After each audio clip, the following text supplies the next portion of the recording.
अच्छा email server actually सानू जरूरत क्यों पैंदी पहले तो थोड़ा जिहा बैकग्राउंड डिस्कस कर लईए। नॉर्मली साडा लोग किस तरीके नाल चल रहा हुंदा कि असीं एक कंपनी चला रहे हैं हॉटमेल गूगल वगैरह जीमेल वगैरह फ्री ईमेल सर्वर्स यूज़ कर रहे होंदे ईमेल स्टोर करने वास्ते। लेकिन हर कंपनी की जिदा जिदा बिजनेस उन्होंने इनक्रीज होंदा उन्होंने जरूरत पैंदी अपने नाम की अपने ब्रांड की। जो अपना नाम अपना ब्रांड चलाना फिर हर चीज़ की जगह तुसीं कोशिश करते हो कि जो @ साइन तो बाद जी डोमेन जा रही है साड़ी जाए साढ़े नाम तो जाए। Let suppose that XYZ international एक कंपनी हैगी तुसीं XYZ international.com एक रजिस्टर्ड करवा लेंदे हो वो ज़्यादा कन्वीनियंट है तुहाडे वास्ते ज़्यादा अंडरस्टैंडेबल आ दूसरी कंपनियां वास्ते प्रोफैशनलिज्म ज़्यादा हैगा रादर दैन कि तुसीं ना आम फ्री ईमेल सर्वर्स यूज़ करते हैं। फ्री ईमेल सर्वर्स बहुत सारी जगह बहुत सारी कंट्रीज दे विच बहुत सारे कस्टमर्स ब्लॉक भी रखते और नहीं चलाते वो कहते ना असीं फ्री ईमेल सर्वर्स नूं सपोर्ट करते ना असीं उत्तों ईमेल लैंदे ना असीं उत्थे ईमेल सेंड करते हैं। सो वो ब्लॉक भी रखते हैं भी एक रीजन हो जाती। दूसरा free email servers black list बड़ी जल्दी होंदे स्पैम बड़ी जल्दी कंसिडर होंदे ने। सो उस चीज़ नूं भी ओवरकम करने वास्ते उस चीज़ नूं भी कवर करने वास्ते फिर ना अपने डोमेन रजिस्टर्ड कराए जाते। डोमेन रजिस्ट्रेशन के बैकएंड ते फंडा दो तरह का होंदा कि डोमेन इटसैल्फ कोई चीज़ नहीं हैगी। डोमेन और होस्टिंग दो चीज़ां मिलन ते तुहाडी एक कह लो कि ईमेल सर्वर बनदा तुहाडा एक ईमेल या वैबसाइट बनदी तुहाडी। नेम सर्वर की होंदा IP एड्रैस नूं कवर किया होंदा किसी एक नाम दे नाल XYZ इंटरनेशनल दे बैकएंड ते कोई ना कोई एक पब्लिक IP चल रहा होंदा। पब्लिक IP असीं इन्हां तो परचेज करना पैंदा एक IP तुहानूं असाइन हो जांदा उहदे उपर एक नाम तुहाडा जिहड़ा भी तुसीं डिफाइन कर रहे होंदे अगर वो अवेलेबल पहले है अगर वो यूज़ नहीं हो रहा तो नहीं मैं क्लास आ जाती 9:30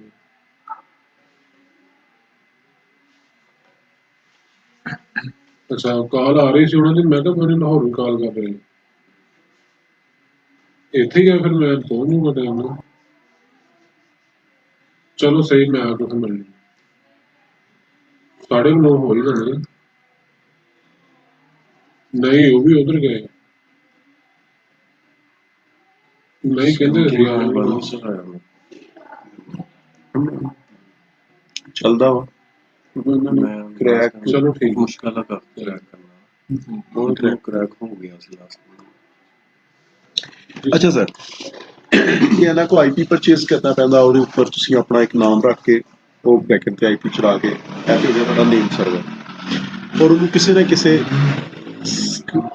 ਸਟੋਰੇਜ ਦੇ ਨਾਲ ਲਿੰਕ ਕਰਨਾ ਪੈਂਦਾ ਕਿਸੇ ਨਾ ਕਿਸੇ ਸਟੋਰੇਜ ਦੇ ਉੱਪਰ ਉਹਨੂੰ ਹੋਸਟ ਕਰਵਾਉਣਾ ਪੈਂਦਾ ਤਾਂ ਕਿ ਉਹ IP ਜਿਹੜਾ ਬੈਕਐਂਡ ਤੇ ਕੋਈ ਨਾ ਕੋਈ ਸਟੋਰੇਜ ਨੇਮ ਸਰਵਰ ਇਟਸੈਲਫ ਤੇ ਕੋਈ ਚੀਜ਼ ਨਹੀਂ ਨਾ ਉਹਨੂੰ ਬੈਕਐਂਡ ਦੇ ਉੱਤੇ ਇੱਕ ਤੁਹਾਨੂੰ ਸਟੋਰੇਜ ਦੇਣੀ ਪੈਂਦੀ ਸਟੋਰੇਜ ਕਿਤਨੀ ਵੀ ਹੋ ਸਕਦੀ ਹੈ ਡਿਪੈਂਡਸ ਅਪੋਨ ਯੂ ਕਿ 50 MB तो ला के 1 TB 5 TB जितनी मतलब अनलिमिटेड जितनी भी वर्चुअली अनलिमिटेड जितनी तुसीं कह सको तुहाडी स्टोरेज बैकएंड ते लग नेम प्लस होस्टिंग मिल के बन गया एक सर्वर तुहाडा वैबसाइट भी उत्ते तुसीं होस्ट करवा सकदे हो उससे उत्ते तुसीं अपनी ईमेल्स भी बना सकदे हो हुण ईमेल असीं बना लियां वैब दे उपर वैब तो ईमेलां बना के डायरैक्टली अपने लैपटॉप के उत्ते अपने सिस्टम के उपर कॉन्फिगर भी कर लईआं एक दो ईमेल सन सॉरी 8-10 ईमेलां सन कोई मसला नहीं रहा चलता रहा सिलसिला हंड्रेड्स ऑफ ईमेल्स हो गई मल्टीपल ईमेल अकाउंट्स हो गए तुहाडे समहाउ मल्टीपल डोमेन्स भी हो जांदियां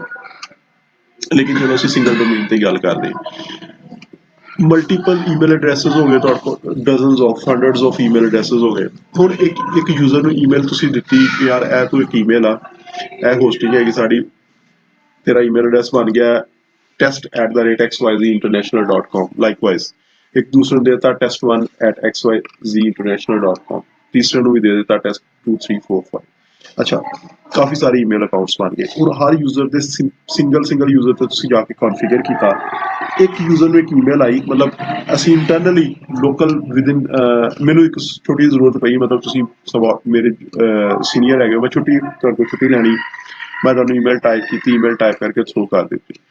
ਈਮੇਲ ਪਹਿਲੇ ਇੰਟਰਨੈਟ ਦੇ ਉੱਪਰ ਅਪਲੋਡ ਹੋਈ, ਠੀਕ ਹੈ, ਤੁਸੀਂ ਸੈਂਡ ਰਿਸੀਵ ਕੀਤਾ, ਤੁਹਾਡੇ ਵਾਲੇ ਸਰਵਰ ਤੇ ਡਾਊਨਲੋਡ ਹੋਈ। ਯਾਨੀ ਇੱਕ ਹੀ ਈਮੇਲ ਅਗਰ ਮੈਂ ਕਾਪੀ ਕੀਤਾ, ਨਾਲ ਇਹਨਾਂ ਨੂੰ ਵੀ ਕਾਪੀ ਕੀਤਾ, ਇਹਨਾਂ ਨੂੰ ਵੀ ਨਾਲ ਕਾਪੀ ਕੀਤਾ, ਇਹਨਾਂ ਨੂੰ ਵੀ ਨਾਲ ਇਹਨਾਂ ਨੂੰ ਵੀ ਕਾਪੀ ਕੀਤਾ। ਹੁਣ ਇਹ ਈਮੇਲ ਅਪਲੋਡ ਹੋਈ ਪਹਿਲੇ ਸਿੰਗਲ ਕਲਾਇੰਟ ਦੇ ਉੱਤੋਂ, ਡਾਊਨਲੋਡ ਹੋਈ 5 ਮਲਟੀਪਲ ਕਲਾਇੰਟਸ ਦੇ ਉੱਪਰ। 1 MB ਦੀ ਈਮੇਲ ਵਾਸਤੇ ਤੁਸੀਂ 6 MB ਦੀ ਬੈਂਡਵਿਡਥ ਯੂਜ਼ ਕੀਤੀ total. 1 MB upload, 5 MB download, 6 MB ਦੀ ਬੈਂਡਵਿਡਥ ਯੂਜ਼ ਕੀਤੀ। ਅੱਛਾ, ਹੁਣ ਇੱਕ ਈਮੇਲ ਇਹ ਤਾਂ ਸੀ ਛੋਟੀ ਜਿਹੀ ਈਮੇਲ, ਜਸਟ ਮੈਂ ਛੁੱਟੀ ਅਪਰੂਵਲ ਮੰਗੀ, ਮੈਂ ਇੱਕ ਡਾਕੂਮੈਂਟ ਅਟੈਚ ਕੀਤਾ, 15 MB ਦਾ, 20 MB ਦਾ, 30 MB ਦਾ ਡਾਕੂਮੈਂਟ ਹੈਗਾ। ਉਹ ਡਾਕੂਮੈਂਟ ਅਟੈਚ ਕਰਕੇ ਮੈਂ 10 ਲੋਕਲ ਯੂਜ਼ਰਸ ਨੂੰ, ਜੋ ਚਲੋ ਹੰਡਰਡਸ ਮੇਰੇ ਯੂਜ਼ਰਸ ਨੇ, ਉਹ ਮੈਂ 50 ਯੂਜ਼ਰਸ ਨੂੰ ਸੈਂਡ ਕਰਤਾ 30 MB ਦਾ ਡਾਕੂਮੈਂਟ। ਹੁਣ 30 MB ਦਾ ਡਾਕੂਮੈਂਟ ਪਹਿਲੇ ਇੱਕ ਦਫਾ ਤੇ 30 MB ਪੂਰਾ ਅਪਲੋਡ ਹੋਇਆ ਮੇਰੇ ਸਿਸਟਮ ਤੋਂ। ਅਪਲੋਡ ਹੋਣ ਤੇ ਉਹਨੇ ਤਕਰੀਬਨ 8 ਤੋਂ 10 ਮਿੰਟ ਲਗਾ ਦਿੱਤੇ। ਦਰਮਿਆਨ ਦੇ ਵਿੱਚ ਇੰਟਰਨੈਟ ਬੰਦ ਹੋ ਗਿਆ ਕਿਸੇ ਵਜ੍ਹਾ ਤੋਂ, ਕੋਈ ਜਰਕ ਆਈ, ਮੇਰਾ ਲੈਨ ਬੰਦ ਹੋ ਗਿਆ, ਕੁਛ ਹੋਇਆ, ਮੈਨੂੰ ਪਤਾ ਲੱਗਾ ਹੋ ਅੱਧੀ ਜਾ ਕੇ 29 MB ਤੇ ਜਾ ਕੇ ਬੰਦ ਹੋ ਗਈ। ਹੁਣ ਫਿਰ ਜ਼ੀਰੋ ਤੋਂ ਸ਼ੁਰੂ ਕੀਤੀ ਅਪਲੋਡ ਹੋਣੀ। ਅੱਛਾ ਚਲੋ, ਅੱਲਾ ਅੱਲਾ ਕਰਕੇ ਅਪਲੋਡ ਵੀ ਹੋ ਗਈ। ਹੁਣ ਅੱਗੇ 50 ਨੋਡਸ ਦੇ ਉੱਪਰ ਡਾਊਨਲੋਡ ਹੋ ਰਹੀ ਹੈ, 50 ਬਾਈ 30 MB ਉਹ ਡਾਊਨਲੋਡ ਹੋ ਰਹੀ ਹੈ। ਉਹ ਕੁਰਸੀ ਉਹ ਲੈ ਔਰ ਤੁਹਾਡੀ 15 GB ਡਾਊਨਲੋਡਿੰਗ ਤੁਹਾਡੀ ਅਪਰੋਕਸੀਮੇਟ ਬਣ ਜਾਣੀ ਹੈਗੀ, ਸੌਰੀ 1500 MB, 1.5 GB ਤੁਹਾਡੀ ਡਾਊਨਲੋਡ ਬਣ ਜਾਣੀ। ਬੈਂਡਵਿਡਥ ਉੱਥੇ ਵੀ ਬੇੜਾ ਕਰ। ਸੋ ਬੈਂਡਵਿਡਥ ਦਾ ਇੱਕ ਤੇ ਵੀ ਬੈਂਡਵਿਡਥ, ਦੂਸਰਾ ਹੁਣ ਟਾਈਮ, ਉਹ ਜਿਹੜਾ ਬੰਦਾ ਡਾਊਨਲੋਡ ਕਰ ਰਿਹਾ ਉਹ ਵੀ ਇੰਟਰਨੈਟ ਤੋਂ ਡਾਊਨਲੋਡ ਕਰ ਰਿਹਾ। ਹੁਣ 30 MB ਦੀ ਮੈਂ ਵੀ ਡਾਊਨਲੋਡ ਲਗਾ ਲਈ, ਪੈਰਲਲ ਸਾਰਿਆਂ ਦੇ ਲਾਗੇ ਡਾਊਨਲੋਡ, ਸਾਰਿਆਂ ਦੀ ਹੁੰਦੀ ਹੈ ਨਾ ਕਿ ਮੈਂ ਜਿਹੜਾ ਵੀ ਹੈ ਜਲਦੀ ਮੈਂ ਆਪਣਾ ਕੰਮ ਕਰਾਂ। ਛੁੱਟੀ ਦਾ ਟਾਈਮ ਲਾਈਕ ਜੋ ਵੀ ਹੈ, ਛੁੱਟੀ ਦਾ ਟਾਈਮ ਵੀ ਹੋ ਜਾਂਦਾ ਬਸ ਕਰ। ਤੇ ਉਹ ਹਰ ਇੱਕ ਸਿਸਟਮ ਦੇ ਉੱਤੇ ਆ ਬੈਂਡਵਿਡਥ ਹੋ ਗਈ ਡਿਵਾਈਡ। ਹੁਣ ਜਿਹੜੀ ਇੱਕ ਈਮੇਲ ਮਤਲਬ ਤੁਸੀਂ ਅਪਲੋਡ ਸ਼ਾਇਦ ਉਹਨੂੰ 7 ਤੋਂ 8 ਮਿੰਟ 'ਚ ਕਰ ਲਿਆ, ਉਹ 35 ਤੋਂ 40 ਮਿੰਟ 'ਚ ਡਾਊਨਲੋਡ ਹੋ ਰਹੀ ਹੈ। ਰੀਜ਼ਨ ਵਾਈ ਕੀ ਆ ਕਿ ਸਪੀਡ ਸ਼ੇਅਰ ਹੋ ਗਈ, ਤੁਹਾਡੀ ਬੈਂਡਵਿਡਥ ਕੰਜ਼ਿਊਮ ਤੇ ਹੋ ਹੀ ਰਹੀ ਹੈ, ਨਾਲ ਸਪੀਡ ਵੀ ਕੱਟ ਡਾਊਨ ਹੋ ਗਈ। ਇੱਕ ਪ੍ਰੋਬਲਮ। ਦੂਸਰੀ ਪ੍ਰੋਬਲਮ ਆ ਗਈ ਕਿ ਸਪੈਮ ਰੇਟਡ ਬੜੀ ਜਲਦੀ ਪਕੜਦੀਆਂ ਚੀਜ਼ਾਂ। ਸਪੈਮ ਬੜੀ ਜਲਦੀ, ਸਪੈਮ ਦੀ ਜਿਹੜੀ ਫਿਲਟਰਿੰਗ ਤੁਸੀਂ ਵੈਬ ਦੇ ਉੱਪਰ ਲਗਾ ਲੈਂਦੇ ਹੋ, ਉਹਦੇ ਵਿੱਚ ਵੈਰਾਈਟੀ ਕੁਝ ਘੱਟ ਹੁੰਦੀ ਹੈ ਨਿਸਬਤ ਜਿਹੜੀ ਲੋਕਲ ਸਰਵਰ ਦੇ ਉੱਤੇ ਤੁਸੀਂ ਰੂਲਸ ਆਪਣੇ ਖੁਦ ਕ੍ਰੀਏਟ ਕਰ ਲੈਂਦੇ ਹੋ। ਰੂਲਸ ਉਹਦੇ ਉੱਤੇ ਵੀ ਕ੍ਰੀਏਟ ਹੋ ਜਾਂਦੇ, ਲੇਕਿਨ ਲੋਕਲ ਸਰਵਰ ਤੇ ਵੈਰਾਈਟੀ ਜ਼ਿਆਦਾ ਹੁੰਦੀ ਹੈਗੀ। ਫਿਰ ਲੋਕਲ ਸਰਵਰ ਦੀ ਕੰਟਰੋਲਿੰਗ ਜ਼ਿਆਦਾ ਹੁੰਦੀ ਹੈ। ਤੁਸੀਂ ਜਿਹੜਾ ਈਮੇਲ ਸਰਵਰ ਵੈਬ ਦੇ ਉੱਪਰ ਬਣ ਰਿਹਾ, ਉਹਦੇ ਤੋਂ ਬਹੁਤ ਸਾਰੀਆਂ ਚੀਜ਼ਾਂ ਐਸੀਆਂ ਹੁੰਦੀਆਂ ਜਿਹੜੀਆਂ ਕਿ ਕਿਉਂਕਿ ਤੁਹਾਡੇ ਸਮਝ 'ਚ ਨਹੀਂ ਹੁੰਦੀਆਂ, ਤੁਹਾਨੂੰ ਪਤਾ ਹੀ ਨਹੀਂ ਹੁੰਦੀਆਂ, ਤੁਹਾਡੇ ਹੱਥ ਵੱਸ ਹੀ ਨਹੀਂ ਹੁੰਦੀਆਂ। ਤੁਸੀਂ ਛੋਟਾ ਜਿਹਾ IP ਬਲੈਕ ਲਿਸਟ ਤੋਂ ਵਾਈਟ ਲਿਸਟ ਕਰਵਾਉਣਾ ਵਾ, ਤਾਂ ਤੁਹਾਨੂੰ ਹੋਸਟਿੰਗ ਨੂੰ ਕੰਸਲਟ ਕਰਨਾ ਪੈਂਦਾ। ਹੋਰ ਇਸ ਤਰ੍ਹਾਂ ਦੀਆਂ ਕਾਫੀ ਸਾਰੀਆਂ ਚੀਜ਼ਾਂ ਜਿਨ੍ਹਾਂ ਨੂੰ ਫਿਰ ਪ੍ਰੈਫਰ ਕਰਦਾ ਬੰਦਾ ਕਿ ਯਾਰ ਈਮੇਲ ਸਰਵਰ ਕਮ ਸੇ ਕਮ ਆਪਣਾ ਇੱਕ ਬਣਾ ਲਿਆ ਜਾਏ। ਅਗਰ ਸਿਰਫ ਇੰਨੀ ਬੈਂਡਵਿਡਥ ਕੰਜ਼ੰਪਸ਼ਨ ਨੂੰ ਹੀ ਦੇਖਿਆ ਜਾਏ, ਬੈਂਡਵਿਡਥ ਦੀ ਸੇਵ ਕਰਨ ਨੂੰ ਦੇਖਿਆ ਜਾਵੇ, ਤੇ ਬਹੁਤ ਜ਼ਿਆਦਾ ਜ਼ਮੀਨ ਆਸਮਾਨ ਦਾ ਫਰਕ ਪੈ ਜਾਂਦਾ ਇੱਕ ਟਾਈਮ ਦਾ। ਇੱਕ ਜਿਹੜੀ ਈਮੇਲ ਤੁਹਾਡੀ 15 ਮਿੰਟ 8 ਤੋਂ 10 ਮਿੰਟ 'ਚ ਅਪਲੋਡ ਹੋ ਰਹੀ ਹੈਗੀ ਔਰ 35 ਤੋਂ 40 ਮਿੰਟ 'ਚ ਡਾਊਨਲੋਡ ਹੋ ਰਹੀ, ਉਹੀ ਈਮੇਲ ਤੁਹਾਡੀ ਇੰਟਰਨੈਟ ਤੇ ਜਾਵੇ ਨਾ। ਇਹਦੀ ਐਗਜ਼ਾਮਪਲ ਹੈ ਕਿ ਮੇਰਾ ਹੁਣ ਈਮੇਲ ਦਾ ਡਾਟਾ ਤਕਰੀਬਨ ਡੇਲੀ 8 ਤੋਂ 10 GB ਬਣਦਾ ਹੈ। ਇਹ ਹਾਲਾਂਕਿ ਛੋਟਾ ਯੂਨਿਟ ਹੈ, ਇੰਨਾ ਕੋਈ ਜ਼ਿਆਦਾ ਨਹੀਂ ਹੈ ਜਿਹੜੇ ਲੋਕ ਯੂਜ਼ ਕਰਦੇ। ਉਹੀ ਮੈਂ ਕਈ ਦਫਾ ਸੋਚਿਆ ਕਿ ਅਗਰ ਇਹ ਅਸੀਂ ਸਰਵਰ ਐਜ਼ ਏ ਸਰਵਰ ਆਪਣਾ ਲੋਕਲ ਸਰਵਰ ਯੂਜ਼ ਕਰਦੇ, ਮੇਰਾ ਹਾਲ ਮੈਕਸਿਮਮ 3 ਜਾਂ 3 GB ਇੰਨਾ। 3 GB ਬਹੁਤ ਜ਼ਿਆਦਾ ਕਹਿੰਦਾ, ਉਹ ਵੀ ਮਲਟੀਪਲ ਲੋਕ ਦਾ ਇੱਕ ਦੂਸਰੇ ਨੂੰ ਕਰਦੇ ਹੁੰਦੇ। ਕਹਿ ਰਿਹਾ ਹੁੰਦਾ ਕਿ ਇੱਕ ਸਿੰਗਲ ਯੂਜ਼ਰ ਅਕਾਊਂਟ ਤੁਹਾਡਾ ਵੈਬ ਤੇ ਬਣਦਾ, ਮਾਸਟਰ ਯੂਜ਼ਰ ਅਕਾਊਂਟ, ਹਰ ਤਰ੍ਹਾਂ ਦੀਆਂ ਈਮੇਲਾਂ। ਈਮੇਲ ਐਕਚੁਅਲੀ ਉਸ ਤੇ ਆ ਕਿਸ ਤਰ੍ਹਾਂ ਰਹੀ ਹੁੰਦੀ ਹੈ, ਨਾਰਮਲੀ ਫੰਡਾ ਵੀ ਇਹੀ ਹੁੰਦਾ, ਈਮੇਲ ਆ ਹੀ ਇਸ ਤਰੀਕੇ ਨਾਲ ਰਹੀ ਹੁੰਦੀ ਹੋਸਟਿੰਗ ਦੇ ਉੱਤੇ। ਹੋਸਟਿੰਗ ਦਾ ਸੈਕੰਡ ਪਾਰਟ ਦੇਖਿਆ ਜਾਂਦਾ, @XYZ ਇੰਟਰਨੈਸ਼ਨਲ ਦੇਖਿਆ ਜਾਣਾ। ਉਹਨੇ @XYZ ਇੰਟਰਨੈਸ਼ਨਲ ਉਠਾ ਕੇ ਇੱਕ ਮੇਨ ਅਕਾਊਂਟ ਦੇ ਵਿੱਚ ਈਮੇਲ ਥਰੋ ਕਰ ਦੇਣੀ। ਉਸ ਮੇਨ ਅਕਾਊਂਟ ਨੇ ਅੱਗੇ ਦੇਖਣਾ ਕਿ ਕਿਆ ਇਸ ਈਮੇਲ ਦੇ ਅਗੇਂਸਟ 2 ਦੇ ਵਿੱਚ ਜਿਹੜੇ ਐਡਰੈਸਸ ਨੇ, CC ਦੇ ਵਿੱਚ ਜਿਹੜੇ ਐਡਰੈਸਸ ਨੇ, BCC ਦੇ ਜਿਹੜੇ ਐਡਰੈਸਸ ਨੇ, ਇਹ ਮੇਰੇ ਕੋਲ ਹੈ ਨੇ, ਸਟੋਰਡ ਨੇ ਹੋਸਟਿੰਗ ਸਰਵਰ ਤੇ। ਅਗਰ ਤੇ ਉਹ ਐਡਰੈਸਸ ਸੇਵ ਨੇ ਤੇ ਉਹ ਇਕੱਲੇ ਐਡਰੈਸਸ ਦੇ ਅੰਦਰ ਈਮੇਲ ਥਰੋ ਕਰ ਦੇਗਾ। ਮਤਲਬ ਇਹ ਅਗਰ ਵੈਬ ਤੋਂ ਅਸੀਂ ਈਮੇਲ ਡਾਊਨਲੋਡ ਕਰ ਰਹੇ ਹੈਗੇ, ਇੱਕ ਪ੍ਰੋਸੀਜਰ ਸੈਟਅਪ ਹੋ ਜਾਂਦਾ। ਇਹ ਵੀ ਇੱਕ ਐਡਵਾਂਟੇਜ ਹੈ ਵੈਸੇ ਲੋਕਲ ਸਰਵਰ ਦਾ ਕਿ ਤੁਸੀਂ ਡੋਮੇਨ ਪੌਪ ਵੈਬ ਦੇ ਉੱਪਰੋਂ ਨਹੀਂ ਕਰਵਾ ਸਕਦੇ। ਵੈਬ ਦੇ ਉੱਪਰੋਂ ਤੁਹਾਨੂੰ ਮਲਟੀ ਪੌਪ ਹੀ ਕਰਾਉਣਾ ਪੈਂਦਾ, ਕਿ ਤੁਸੀਂ ਈਮੇਲ ਦੇ ਪਾਸਵਰਡ ਮੈਨੇਜ ਨਹੀਂ ਕਿਤੋਂ ਵੀ ਕਰ ਸਕਦੇ। ਈਮੇਲ ਤੁਹਾਨੂੰ ਉੱਤੇ ਜਾ ਕੇ ਬਣਾਉਣੀ ਪੈਂਦੀ, ਹਰ ਇੱਕ ਇੰਡੀਵਿਜੂਅਲ ਯੂਜ਼ਰ ਦੇ ਅਗੇਂਸਟ ਇੱਕ ਈਮੇਲ ਕ੍ਰੀਏਟ ਕਰਨਾ ਪੈਂਦਾ ਵੈਬ ਦੇ ਉੱਪਰ ਜਾ ਕੇ, ਅਗਰ ਤੁਸੀਂ ਬਗੈਰ ਲੋਕਲ ਸਰਵਰ ਇਨਵੋਲਵ ਕੀਤੇ ਹੋਏ ਈਮੇਲਾਂ ਡਾਊਨਲੋਡ ਕਰ ਰਹੇ ਹੋ। ਅੱਛਾ, ਹੈਗਾ domain pop. Domain pop again clear ਕਰਦਾ ਕਿ ਸਿੰਗਲ ਈਮੇਲ ਦੇ ਤੁਹਾਡੀ ਡੋਮੇਨ ਦੇ ਅਗੇਂਸਟ ਈਮੇਲਾਂ ਆ ਰਹੀਆਂ, ਜਿਤਨੀਆਂ ਵੀ ਈਮੇਲਾਂ ਆ ਰਹੀਆਂ ਤੁਹਾਡੀ ਡੋਮੇਨ ਦੇ ਅਗੇਂਸਟ ਆ ਰਹੀਆਂ। ਇੱਕ ਈਮੇਲ ਆ ਲਾਈਕਵਾਈਜ਼ emails@xyzinternational.com, ਜਿਤਨੀਆਂ ਈਮੇਲਾਂ ਆਉਣੀਆਂ ਸਾਰੀਆਂ ਉਹਦੇ ਅੰਦਰ ਸਟੋਰ ਹੋਈ ਜਾ ਰਹੀਆਂ। ਠੀਕ ਹੈ, ਉਹਦੇ ਥਰੂ ਅਸੀਂ ਕੀ ਕਰ ਰਹੇ ਹਾਂ ਕਿ ਲੋਕਲ ਸਰਵਰ ਦੇ ਨਾਲ ਅਟੈਚ ਕਰ ਲੈਂਦੇ ਹਾਂ। ਲੋਕਲ ਸਰਵਰ ਤੇ ਅਸੀਂ ਆਪਣੇ ਲੋਕਲ ਯੂਜ਼ਰਸ ਬਣਾ ਲੈਂਦੇ ਹਾਂ, ਈਮੇਲ ਯੂਜ਼ਰਸ ਬਣਾ ਲੈਂਦੇ ਹਾਂ। ਲਾਈਕਵਾਈਜ਼ test1 test2 test3 test4 ਉਹਨਾਂ ਦੇ ਬੈਕਐਂਡ ਦੇ ਉੱਤੇ ਅਸੀਂ ਐਡਰੈਸ ਦੇ ਰਹੇ ਹੈਗੇ ਕਿ ਜਿਹੜੀ ਵੀ emails@xyzinternational ਤੇ ਆਵੇ, ਅਗਰ ਉਹਦੇ 2 ਦੇ ਵਿੱਚ, ਅਗਰ ਉਹਦੇ CC ਦੇ ਵਿੱਚ, ਅਗਰ ਉਹਦੇ BCC ਦੇ ਵਿੱਚ ਕਿਸੇ ਜਗ੍ਹਾ ਤੇ ਇਹ ਐਡਰੈਸ ਹੈਗਾ test1 test2 test3 4, ਉਹ ਉਠਾ ਕੇ ਉਸ ਸਪੈਸੀਫਿਕ ਫੋਲਡਰ ਦੇ ਅੰਦਰ ਮੂਵ ਕਰ ਦਿਓ, ਸਪੈਸੀਫਿਕ ਯੂਜ਼ਰ ਦੇ ਜਿਹੜਾ ਕੋਟਾ ਹੈਗਾ ਉਸ ਦੇ ਅੰਦਰ ਮੂਵ ਕਰ ਦੇਵੇ। ਇਹ ਹੈਗਾ ਡੋਮੇਨ ਪੌਪ। ਅੱਛਾ, ਇੱਕ ਇਹਦੇ ਅਗੇਂਸਟ ਆ ਜਾਂਦਾ ਮਲਟੀ ਪੌਪ। ਮਲਟੀ ਪੌਪ ਦਾ ਬੈਨੀਫਿਟ ਕੀ ਹੁੰਦਾ ਕਿ ਹਰ ਵੈਬ ਦੇ ਉੱਪਰ ਅਸੀਂ ਨਾਰਮਲੀ ਟਰੀਟ ਕਰੀਦਾ ਜਿਸ ਤਰੀਕੇ ਨਾਲ ਡਾਇਰੈਕਟ ਵੈਬ ਤੋਂ ਈਮੇਲਾਂ ਡਾਊਨਲੋਡ ਕਰਕੇ ਸਿਸਟਮ ਤੇ ਲੈ ਕੇ ਆਈ ਦੀਆਂ। ਹਰ ਯੂਜ਼ਰ ਦੇ ਅਗੇਂਸਟ ਇੱਕ ਯੂਜ਼ਰ ਵੈਬ ਦੇ ਉੱਪਰ ਕ੍ਰੀਏਟ ਕਰ ਦਿੱਤਾ, test1 ਵੀ ਵੈਬ ਤੇ, test2 ਵੀ, test3 ਵੀ, test4 ਵੀ। ਅੱਛਾ, ਇਹਦਾ ਫਾਇਦਾ ਕੀ ਹੁੰਦਾ? ਇਹਦਾ ਫਾਇਦਾ ਸਮਹਾਓ ਇਸ ਤਰੀਕੇ ਨਾਲ ਵੀ ਇਹਨੂੰ ਕਿਹਾ ਜਾ ਸਕਦਾ ਕਿ ਇਹਦੇ ਤੋਂ ਤੁਸੀਂ ਈਮੇਲਾਂ ਇੱਕ ਹੀ ਯੂਜ਼ਰ ਤੋਂ ਈਮੇਲਾਂ ਸੈਂਡ ਰਿਸੀਵ ਕਰਨ ਦਾ ਇੱਕ ਹੀ ਯੂਜ਼ਰ ਇਸਤੇਮਾਲ ਕਰ ਰਹੇ ਹੋ। ਕਿਸੇ ਵਜ੍ਹਾ ਤੋਂ, ਕਿਸੇ ਇੱਕ ਯੂਜ਼ਰ ਦੀ ਗਲਤੀ ਦੀ ਵਜ੍ਹਾ ਨਾਲ ਜਾਂ ਕਿਸੇ ਸਪੈਮ ਦੀ ਵਜ੍ਹਾ ਨਾਲ ਕੋਈ ਪ੍ਰੋਬਲਮ ਆ ਗਈ ਉਸ ਈਮੇਲ ਅਗੇਂਸਟ, ਉਸ ਈਮੇਲ ਦੇ ਅਗੇਂਸਟ ਤੁਹਾਡਾ ਪ੍ਰੋਬਲਮ ਆ ਗਿਆ, ਤੁਸੀਂ ਤੁਹਾਡਾ ਯੂਜ਼ਰ ਬਾਹਰ ਮੂਵ ਕਰ ਰਿਹਾ, ਕਿਸੇ ਐਸੇ ਕੰਟਰੀ ਦੇ ਵਿੱਚ ਮੂਵ ਕਰ ਰਿਹਾ ਜਿੱਥੇ ਯੂਜੂਅਲੀ 25 ਪੋਰਟ ਬੰਦ ਹੁੰਦੀ ਹੈਗੀ, ਬਹੁਤ ਸਾਰੇ ਕੰਟਰੀਜ਼ ਦੇ ਵਿੱਚ ਸੈਂਡ ਨਹੀਂ ਹੋ ਰਹੀਆਂ ਹੁੰਦੀਆਂ ਈਮੇਲਾਂ। ਸੋ ਸੈਂਡ ਕਰਾਉਣ ਵਾਸਤੇ ਸਾਨੂੰ ਕੀ ਕਰਨਾ ਪੈਂਦਾ ਵਾ ਕਿ ਆਪਣੇ ਲੋਕਲ ਸਰਵਰ ਨੂੰ ਬਾਈਪਾਸ ਕਰਵਾ ਕੇ ਡਾਇਰੈਕਟਲੀ ਵੈਬ ਦੇ ਕ੍ਰੈਡੈਂਸ਼ੀਅਲਸ ਦੇਣੇ ਪੈਂਦੇ। ਉਸ ਕੇਸ ਦੇ ਵਿੱਚ ਵੀ ਸਾਨੂੰ ਜਿਹੜਾ ਸਿੰਗਲ ਪੌਪ ਆ, ਮਲਟੀ ਪੌਪ ਆ ਜਿਹਨੂੰ ਅਸੀਂ ਕਹੀਦਾ, ਉਹ ਸਾਨੂੰ ਬੈਨੀਫਿਸ਼ੀਅਲ ਹੋ ਜਾਂਦਾ। ਦੂਸਰਾ ਐਡਵਾਂਟੇਜ ਇਹ ਵੀ ਹੁੰਦਾ ਕਿ ਬਾਜ਼ ਕਰ ਇੱਕ ਯੂਜ਼ਰ ਦੀ ਰਿਕੁਆਇਰਮੈਂਟ ਹੀ ਐਸੀ ਬਣਦੀ ਹੈ ਕਿ ਯਾਰ ਮੈਂ ਨਾ ਮੈਂ ਆਪਣੀਆਂ ਈਮੇਲਾਂ ਜਿਹੜੀਆਂ ਨਾ ਮੈਂ ਤੁਹਾਡੇ ਲੋਕਲ ਸਰਵਰ ਤੋਂ ਨਹੀਂ ਲੈ ਆਈਆਂ, ਤੁਹਾਡੇ ਲੋਕਲ ਸਰਵਰ ਦੀ ਟ੍ਰੈਫਿਕ ਬਹੁਤ ਜ਼ਿਆਦਾ, ਮੈਨੂੰ ਲੋਕਲ ਦੀ ਈਮੇਲ ਚਾਹੀਦੀ ਨਹੀਂ, ਮੈਂ ਬਾਹਰ ਬੈਠਾ। ਸਮ ਕਹਿ ਲਓ ਕਿ ਤੁਹਾਡੇ 2-3 ਡਿਵੀਜ਼ਨਸ ਨੇ ਕੰਪਨੀ ਦੀਆਂ ਕੰਟਰੀ ਵਾਈਜ਼।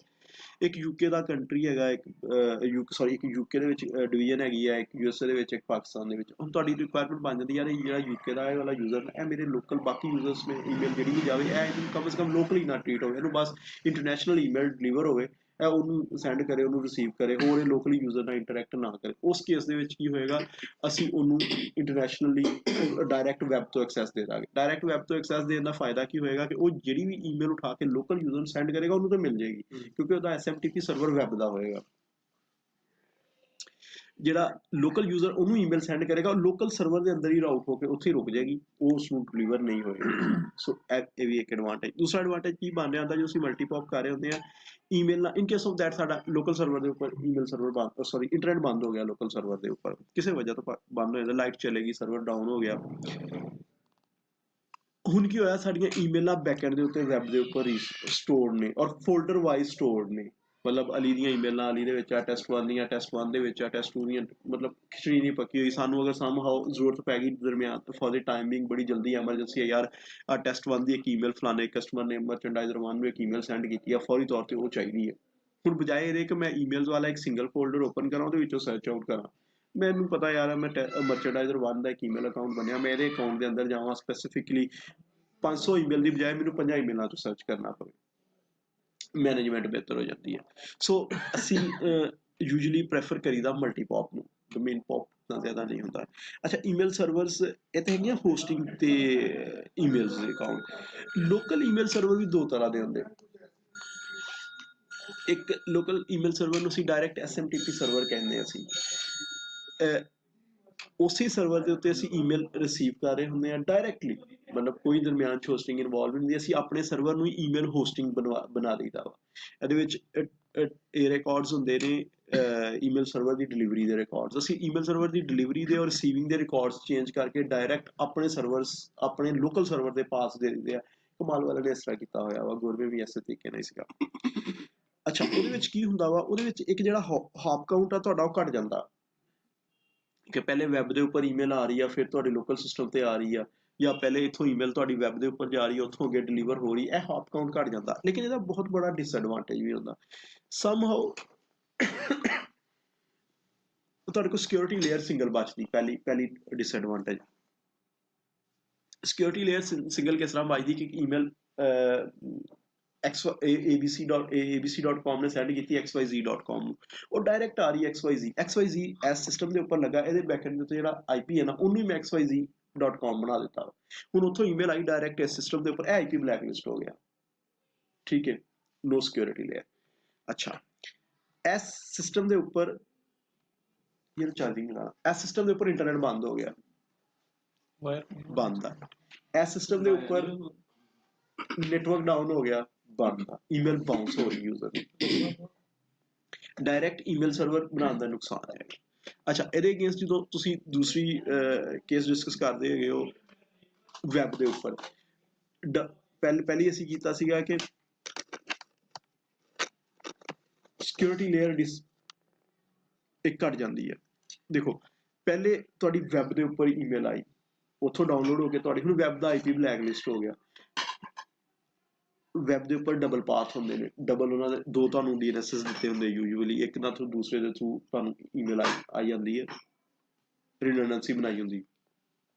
SMTP ਦੇ ਉੱਪਰ ਤੁਹਾਡਾ ਸਿਸਟਮ ਦਾ IP ਬਲੈਕਲਿਸਟ ਹੋ ਗਿਆ, ਜਿਸ ਤੋਂ ਤੁਸੀਂ ਈਮੇਲਾਂ ਸੈਂਡ ਕਰ ਰਹੇ, ਤੁਸੀਂ ਵੈਬ ਦੇ ਉੱਪਰੋਂ ਈਮੇਲਾਂ ਸੈਂਡ ਕਰਵਾ ਸਕਦੇ ਹੋ।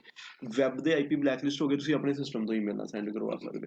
ਸੋ ਸੈਂਡਿੰਗ ਤੁਹਾਡੀ ਕਿਸੇ ਕੇਸ 'ਚ ਰੁਕੇਗੀ ਨਹੀਂ ਇਸ ਸੂਰਤ ਦੇ ਵਿੱਚ, ਅਦਰਵਾਈਜ਼ ਡਿਸਐਡਵਾਂਟੇਜ। ਦੂਸਰਾ ਡਿਸਐਡਵਾਂਟੇਜ ਕੀ ਹੋਏਗਾ, ਮਤਲਬ ਸੌਰੀ ਮਲਟੀਪੌਪ ਰੱਖਣ ਦਾ ਐਡਵਾਂਟੇਜ ਜਾਂ ਵੈਬ ਦੇ ਉੱਤੇ ਡਾਇਰੈਕਟ ਈਮੇਲਾਂ ਡਾਊਨਲੋਡ ਕਰਨ ਦਾ ਐਡਵਾਂਟੇਜ ਕੀ ਹੋ ਜਾਏਗਾ ਤੁਹਾਨੂੰ, ਕਿ ਅਗਰ ਇਹ ਸਰਵਰ ਤੁਹਾਡਾ ਬੰਦ ਵੀ ਨਾ, ਤੁਹਾਡੀਆਂ ਈਮੇਲਾਂ ਬੈਕਐਂਡ ਤੇ ਵੈਬ ਦੇ ਉੱਪਰ ਸਟੋਰ ਨੇ। 1 ਘੰਟਾ 2 ਘੰਟਾ 3 ਘੰਟੇ ਬਾਅਦ, ਜਿੰਨੀ ਦੇਰ ਬਾਅਦ ਵੀ ਤੁਹਾਡਾ ਈਮੇਲ ਸਰਵਰ ਚੱਲੇਗਾ, ਈਮੇਲ ਦੁਬਾਰਾ ਫੈਚ ਕਰਕੇ ਲੈ ਆਏਗਾ। ਠੀਕ ਹੋ ਗਿਆ। ਇਹ ਇਸ ਦਾ ਕਹਿ ਲਓ ਕਿ ਕੁਛ ਬੈਕਗਰਾਊਂਡ, ਅਗਰ ਕੋਈ ਕਿਸੇ ਕਿਸਮ ਦੀ ਚੀਜ਼ ਕੋਈ ਹੈ ਕੁਐਸਚਨ ਤੇ ਕਰ ਕੀਤਾ ਜਾ ਸਕਦਾ।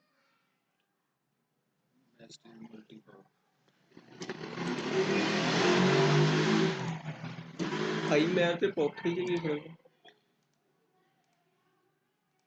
ਈਮੇਲ ਸਰਵਰ ਦੇ ਨਾ ਡਿਫਰੈਂਟ ਪ੍ਰੋਟੋਕੋਲਸ ਹੁੰਦੇ ਨੇ।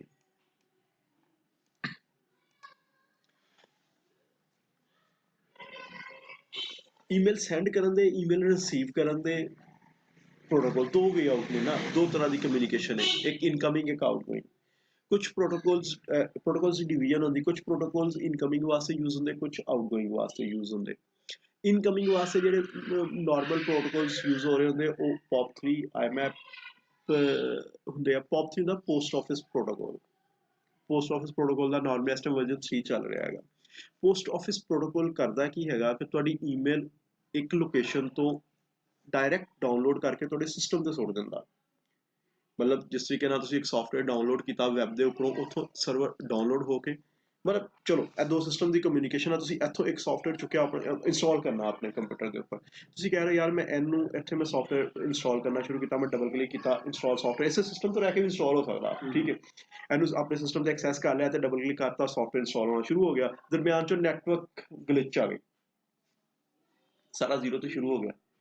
ਮੈਂ ਕਿਉਂ ਨਾ ਇਹ ਕੰਮ ਕਰਾਂ ਕਿ ਮੈਂ ਇਹ ਵਾਲਾ ਸੌਫਟਵੇਅਰ ਉਠਾ ਕੇ ਆਪਣੇ ਸਿਸਟਮ ਤੇ ਰੱਖ ਲਵਾਂ। ਮੈਂ USB ਤੋਂ ਵੀ ਇੰਸਟਾਲ ਕਰ ਸਕਦਾ ਸੀ, ਮੈਂ ਡਾਇਰੈਕਟ ਉੱਤੇ ਡੈਸਕਟਾਪ ਤੇ ਕਾਪੀ ਕਰ ਲਿਆ ਸੌਫਟਵੇਅਰ। ਕਿਉਂ? ਗਲਿਚ ਤੋਂ ਬਚਣ ਵਾਸਤੇ, ਪ੍ਰੋਬਲਮਸ ਤੋਂ ਬਚਣ ਵਾਸਤੇ, ਜਾਂ ਸਮੂਥ ਆਪਰੇਸ਼ਨ ਵਾਸਤੇ।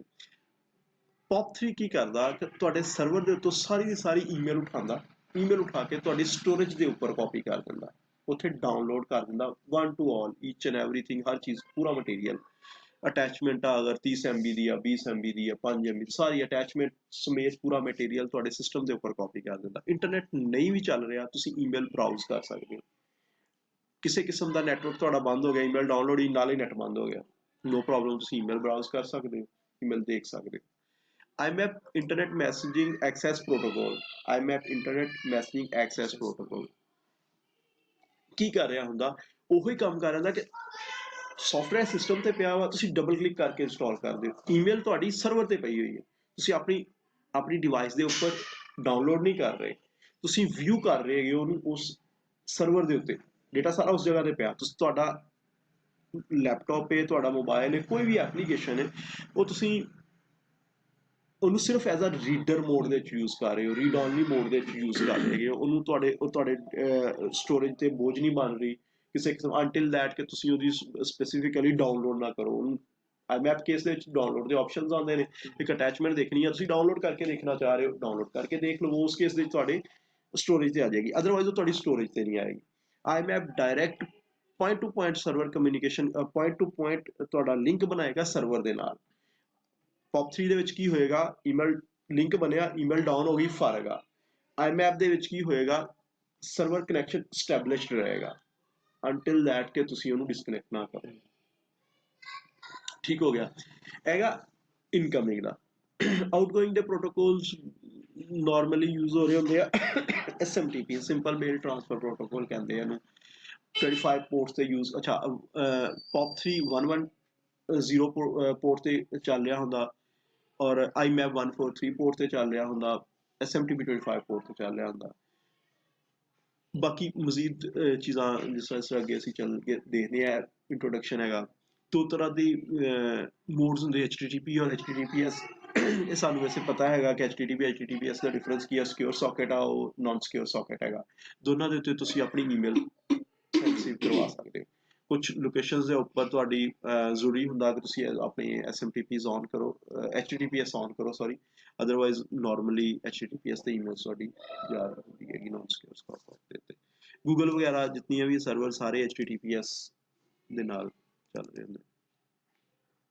ਇੰਸਟਾਲੇਸ਼ਨ ਆ ਸਿੰਪਲ ਹੈਗੀ, ਸੈਟਅਪ ਫਾਈਲ ਰਨ ਕਰਨੀ।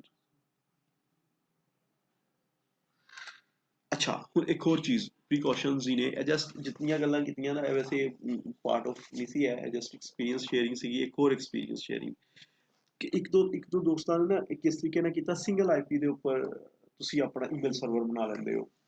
ਸਿੰਗਲ IP ਦੇ ਲਾਈਕਵਾਈਜ਼ ਕਿ ਤੁਸੀਂ ਤੁਹਾਡਾ ਇੱਕ IP ਹੈਗਾ 192.168.1.10 ਲਾਈਕਵਾਈਜ਼। ਹੁਣ 1.10 ਹੈਗਾ ਤੁਹਾਡਾ ਪ੍ਰਾਈਵੇਟ IP ਸਕੀਮ ਦਾ IP ਹੈਗਾ। ਉੱਤੇ ਤੁਸੀਂ ਈਮੇਲ ਸਰਵਰ ਬਣਾ ਲਿਆ, ਈਮੇਲ ਸਰਵਰ ਦੀ ਪੋਰਟ ਫਾਰਵਰਡਿੰਗ ਕਰਵਾ ਦਿੱਤੀ ਤੁਸੀਂ ਆਪਣੇ ਆਈਜ਼ਾ ਸਰਵਰ ਦੇ ਉੱਪਰੋਂ, ਸਕੁਇਡ ਦੇ ਉੱਪਰੋਂ, ਆਪਣੇ ਨਾਰਮਲ ਰਾਊਟਰ ਦੇ ਉੱਪਰ, ਕਿਤੋਂ ਉਹਨੂੰ DMZ ਕਰਵਾ ਲਿਆ, ਪੋਰਟ ਫਾਰਵਰਡਿੰਗ ਕਰਵਾ ਲਈ। ਉਹ ਕੀ ਕਰਦਾ, ਪੋਰਟ ਫਾਰਵਰਡਿੰਗ ਤੁਹਾਡੇ ਉਹ ਰਾਊਟਰ ਦੇ ਉੱਪਰ ਜਾਂ ਤੁਹਾਡੇ ਆਈਜ਼ਾ, ਐਕਚੁਅਲੀ ਜਿੱਤੇ ਵੀ ਮੋਡਸ ਮੈਂ ਦੱਸ ਗਿਆ, ਸਕੁਇਡ ਰਾਊਟਰ, ਉਹ ਆਈਜ਼ਾ ਔਰ ਨਾਰਮਲ ਰਾਊਟਰ, ਇਹ ਸਾਰੇ ਰਾਊਟਰ ਦੇ ਕੇਸਿਸ ਨੇ। ਰਾਊਟਰ ਦੇ ਉੱਪਰ ਟ੍ਰੈਫਿਕ ਆਈ, ਉਹ ਟ੍ਰੈਫਿਕ ਉਠਾ ਕੇ ਉਹਨੇ ਤੁਹਾਡੇ 1.10 ਤੇ ਸੁੱਟ ਦਿੱਤੀ, 1.10 ਨੇ ਉਠਾ ਕੇ ਤੁਹਾਨੂੰ ਟ੍ਰੈਫਿਕ ਫਰਦਰ ਬਾਹਰ ਥਰੋ ਕਰ ਦਿੱਤੀ। ਅੱਛਾ, ਇਹਦੇ ਨਾਲ ਨਾ ਇੱਕ ਛੋਟਾ ਜਿਹਾ ਐਕਸਟਰਾ ਲੇਅਰ ਤੁਹਾਡੀ ਫੀਲ ਹੁੰਦਾ ਸਾਮਹਾਓ, ਤੁਹਾਡੀ ਸਿਕਿਉਰਿਟੀ ਲੇਅਰ ਐਡ ਹੋ ਜਾਂਦੀ ਹੈ ਕਿ ਯਾਰ ਦੇਖੋ ਨਾ ਕਿ ਮੇਰੇ ਡਾਇਰੈਕਟ ਕੋਈ ਬੰਦਾ ਡਾਇਰੈਕਟਲੀ ਮੇਰੇ ਈਮੇਲ ਸਰਵਰ ਤੇ ਨਹੀਂ ਆਇਆ ਨਾ। ਸਰ ਇਹ ਸਿਰਫ ਜ਼ਿਹਨੀ ਇਖਤਰਾ, ਜਦੋਂ ਤੁਸੀਂ DMZ ਕਰਵਾਤਾ ਨਾ, ਹਰ ਬੰਦਾ ਤੁਹਾਡੇ ਈਮੇਲ ਸਰਵਰ ਤੇ ਆ ਗਿਆ। DMZ ਕਰਵਾਤਾ, DMZ ਐਕਚੁਅਲੀ ਹੁੰਦਾ ਕੀ ਆ ਕਿ ਡਾਇਰੈਕਟ ਤੁਹਾਡੀ ਜਿਤਨੀ ਟ੍ਰੈਫਿਕ ਹੈ ਨਾ ਇਸ ਰਾਊਟਰ ਦੇ ਉੱਪਰ ਆ ਰਹੀ ਹੈ, ਉਠਾ ਕੇ ਸਪੈਸੀਫਿਕ ਸਿਸਟਮ ਤੇ ਥਰੋ ਕਰਾਉਣੀ। ਪੋਰਟ ਫਾਰਵਰਡਿੰਗ ਵੀ ਕੀ ਹੈਗਾ ਕਿ ਅਗਰ ਇੱਕ 110 ਦੀ ਟ੍ਰੈਫਿਕ ਆਈ, ਉਠਾ ਕੇ ਤੁਹਾਡੀ ਇਸ ਸਿਸਟਮ ਦੇ ਉੱਪਰ ਥਰੋ ਕਰਵਾ ਦਿੱਤੀ। ਟ੍ਰੈਫਿਕ ਤਾਂ ਤੁਸੀਂ ਫੇਰ ਵੀ ਉਸ ਤਰੀਕੇ ਨਾਲ ਲੈ ਕੇ ਆ ਗਏ।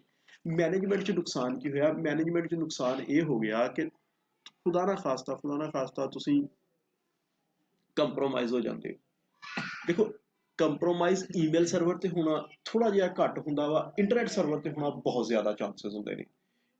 ਈਮੇਲ ਸਰਵਰ ਤੇ ਤੁਹਾਡੇ ਸਪੈਸੀਫਿਕ ਯੂਜ਼ਰ ਉਹਦੇ ਸਪੈਸੀਫਿਕ ਪੋਰਟਸ ਯੂਜ਼ ਕਰ ਰਹੇ ਹੁੰਦੇ ਆ, 110 ਯੂਜ਼ ਕਰ ਲੇਗਾ, 25 ਯੂਜ਼ ਕਰ ਲੇਗਾ, 366 ਯੂਜ਼ ਕਰ ਲੇਗਾ, 992 ਯੂਜ਼, ਲਿਮਿਟਡ ਪੋਰਟਸ ਯੂਜ਼ ਕਰੇਗਾ।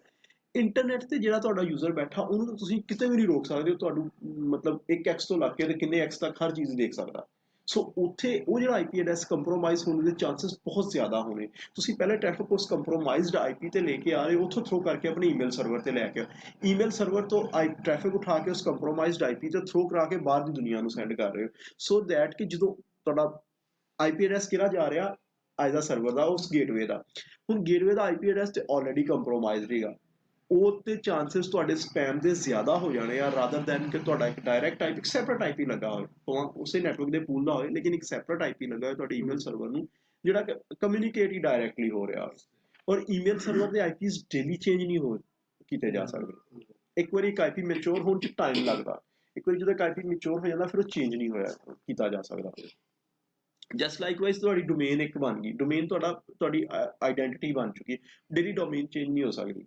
क्योंकि ਤੁਸੀਂ ਡੇਲੀ ਬਿਜ਼ਨਸ ਦਾ ਨਾਮ ਥੋੜੀ ਨਾ ਚੇਂਜ ਕਰਨਾ, ਤਾਂ ਆਪਣੀ ਆਈਡੈਂਟੀਟੀ ਕੋਈ ਬੰਦਾ, ਆਪਣੀ ਗੁੱਡਵਿਲ ਕੋਈ ਬੰਦਾ ਕਿਸੇ ਨੂੰ ਨਹੀਂ ਦਿੰਦਾ। ਸੋ ਇਹ ਚੀਜ਼ ਜਿਹੜੀ ਨਾ, ਇਹ ਅੰਡਰਸਟੈਂਡੇਬਲ, ਇਹਨੂੰ ਥੋੜ੍ਹਾ ਜਰਾ ਜ਼ਿਹਨ 'ਚ ਰੱਖਣਾ ਚਾਹੀਦਾ ਕਿ ਜਦੋਂ ਅਸੀਂ ਇੰਸਟਾਲ ਕਰੀਏ ਚੀਜ਼ਾਂ, ਉਦੋਂ ਮੈਨੇਜਮੈਂਟ ਥੋੜ੍ਹੀ ਜਿਹੀ ਆਪਣੀ ਬਿਹਤਰ ਕਰ ਲਈਏ, ਪਲੈਨਿੰਗ ਇਸ ਤਰੀਕੇ ਨਾਲ ਕਰ ਲਈਏ। ਹੋ ਸਕਦਾ ਕੋਈ ਐਸਾ ਬਿਜ਼ਨਸ ਇਨਵਾਇਰਮੈਂਟ ਹੋਏ ਜੇ ਤੁਹਾਨੂੰ ਜ਼ਰੂਰਤ ਪਵੇ ਨਹੀਂ ਇਹ ਸਿੰਗਲ ਆਈਪੀ ਤੇ ਚਲਾਉਣਾ, ਸਿੰਗਲ ਆਈਪੀ ਤੇ ਚਲਾਉਣਾ, ਠੀਕ ਹੈ ਚਲਾਓ ਸਿੰਗਲ ਆਈਪੀ ਤੇ, ਨੋ ਪ੍ਰੋਬਲਮ।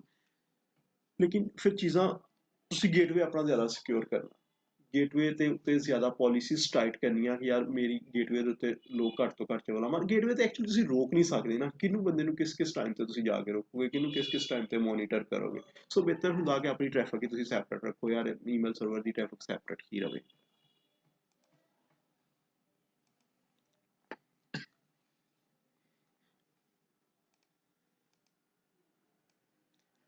ਅੱਛਾ, ਇੰਸਟਾਲੇਸ਼ਨ ਦਾ ਪ੍ਰੋਸੀਜਰ ਯੂਜੂਅਲੀ ਅਸੀਂ ਇਹ ਕਰੀਦਾ, ਅਸੀਂ ਦੋ ਤਰ੍ਹਾਂ ਦੀਆਂ ਡਰਾਈਵਾਂ ਲੈ ਲਈਆਂ, ਆਪਣੇ ਸਿਸਟਮ ਦੀਆਂ ਦੋ ਡਰਾਈਵਾਂ ਯੂਜ਼ ਕਰੀਦੀਆਂ ਰਾਦਰ ਦੈਨ ਇੱਕ ਡਰਾਈਵ ਯੂਜ਼ ਕਰਨ ਦੇ।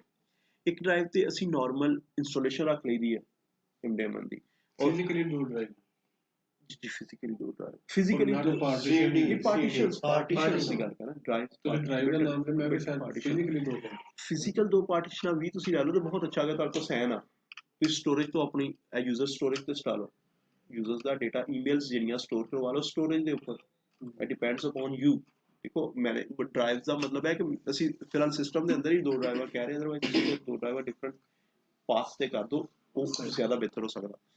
ਸੀ ਦੇ ਉੱਤੇ ਅਸੀਂ ਨਾਰਮਲੀ MDMN ਦੀ ਇੰਸਟਾਲੇਸ਼ਨ ਵਗੈਰਾ ਰੱਖ ਲਈਆਂ, ਔਰ ਡੀ ਕਿਸੇ ਅਦਰ ਡਰਾਈਵ ਦੇ ਉੱਪਰ ਯੂਜ਼ਰਸ ਦੀਆਂ ਈਮੇਲਾਂ ਜਿਹੜੀਆਂ ਡਾਊਨਲੋਡ ਹੋ ਰਹੀਆਂ ਹੁੰਦੀਆਂ ਉਹ ਅਸੀਂ ਸਟੋਰ ਕਰਵਾ ਲਈਆਂ। ਸਾਨੂੰ ਫਾਇਦਾ ਕੀ ਹੁੰਦਾ, ਅਗਰ ਵਿੰਡੋਜ਼ ਪਾਰਟੀਸ਼ਨ ਤੁਹਾਡੀ ਉੱਡ ਜਾਵੇ, ਵੈਸੇ ਇਹ ਵੀ ਕੀਤਾ ਜਾ ਸਕਦਾ ਤੁਸੀਂ ਸੀ ਦੇ ਉੱਤੇ ਕੁਝ ਵੀ ਨਾ ਕਰੋ, ਤੁਸੀਂ ਸਾਰਾ ਹੀ ਉਠਾ ਕੇ ਡੀ ਤੇ ਵੀ ਸੁੱਟ ਲਓ, ਠੀਕ ਹੈ। ਲੇਕਿਨ ਯੂਜੂਅਲੀ ਇੰਸਟਾਲੇਸ਼ਨ ਫਾਈਲਾਂ ਨੂੰ ਅਸੀਂ ਸਾਈਟ 'ਤੇ ਹੀ ਰੱਖੀਦਾ ਕਿ ਇੰਸਟਾਲਰ ਫਾਈਲਾਂ ਜਿਹੜੀਆਂ ਨੇ ਨਾ ਉਹ ਕਿਸੇ ਹੋਰ ਡਰਾਈਵ ਦੀ ਬਜਾਏ ਸੈਪਰੇਟ ਹੀ ਲੈਣ। ਅੱਛਾ, ਸੀ ਦੇ ਉੱਪਰ ਅਸੀਂ MDMN ਦੀ ਇੰਸਟਾਲੇਸ਼ਨ ਔਰ ਈ ਦੇ ਉੱਪਰ ਉਹਦੇ ਯੂਜ਼ਰਸ ਕ੍ਰੀਏਟ ਕਰਨੇ ਹੈਗੇ, ਟਰਾਇਲ ਵਰਜਨ ਹੀ ਹੈ, ਠੀਕ ਹੈ।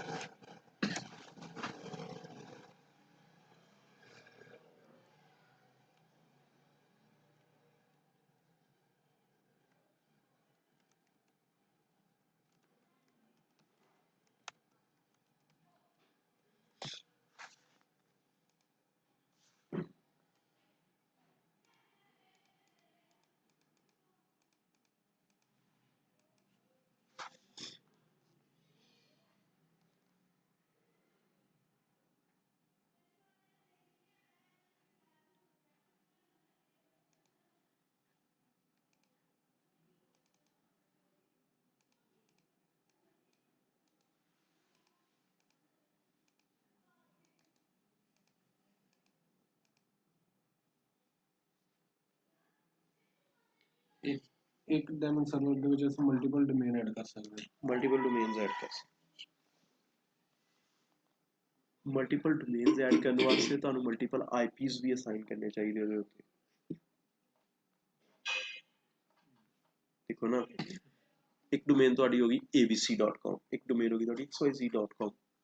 ਹੁਣ ਇੱਕ ਡੋਮੇਨ ਤੋਂ ਵੀ ਈਮੇਲਾਂ ਲੈ ਜਾਣਗੇ, ਈਮੇਲਾਂ ਲੈਣ ਤੋਂ ਇਤਰਾਜ਼ ਨਹੀਂ ਹੋਏਗਾ, ਲੇਕਿਨ ਮੈਨੇਜਮੈਂਟ ਦੀ ਗੱਲ ਆ ਜਾਂਦੀ ਕਿ ਮੈਨੇਜਮੈਂਟ ਬਿਹਤਰ ਕਿਸ ਤਰੀਕੇ ਨਾਲ, ਕਮ ਸੇ ਕਮ ਤੁਹਾਨੂੰ ਮਾਈਂਡਸੈਟ ਤੁਹਾਡਾ ਕਲੀਅਰ ਹੋਣਾ ਚਾਹੀਦਾ ਕਿ abc.com ਦੇ ਬੈਕਐਂਡ ਤੇ IP ਐਡਰੈਸ ਕਿਹੜਾ ਚੱਲ ਰਿਹਾ, ਜਦੋਂ ਮੈਂ xyz ਦੇਣਾ ਤਾਂ ਮੈਂ ਕਿਹੜਾ IP ਦੇਣਾ, ਤੁਹਾਨੂੰ ਮੈਨੇਜਮੈਂਟ ਤੁਹਾਡੇ ਵਾਸਤੇ ਆਸਾਨ ਰਹਿੰਦੀ। ਇੱਕ ਹੀ ਇੰਟਰਫੇਸ, ਇੱਕ ਹੀ ਲੈਨ ਇੰਟਰਫੇਸ ਨੂੰ ਮਲਟੀਪਲ IPs ਲੱਗ ਜਾਂਦੇ ਅਗਰ ਸੇਮ ਨੈਟਵਰਕ ਦੇ ਹੋਣ, ਗੇਟਵੇ ਤੇ ਇੱਕ ਹੀ ਰੱਖਣਾ ਤੁਸੀਂ ਆਪਣਾ, ਫਿਰ ਪਬਲਿਕ IPs ਦੋ ਕਰ ਲਓ, ਮੈਨੇਜਮੈਂਟ ਕੁਛ ਬਿਹਤਰ ਹੋ ਜਾਂਦੀ, ਆਸਾਨ ਹੋ ਜਾਂਦੀਆਂ ਚੀਜ਼ਾਂ। ਸਪੋਜ਼ ਦੈਟ ਮੈਂ ਇਹਨੂੰ ਕਿਹਾ ਜੀ test.com ਜਾਂ test.fsd, mail.test.fsd, MDMN ਦਾ ਪਹਿਲਾ ਯੂਜ਼ਰ ਬਣਾ ਲਓ, ਕਹਿ ਰਿਹਾ ਜੀ ਇਹਨੂੰ ਮੈਂ ਕਿਹਾ ਕੁਛ ਨਾਮ ਰੱਖ ਸਕਦੇ ਹੋ, ਨਾਮ ਰੱਖ ਲਿਆ abcd @1 2 3 4।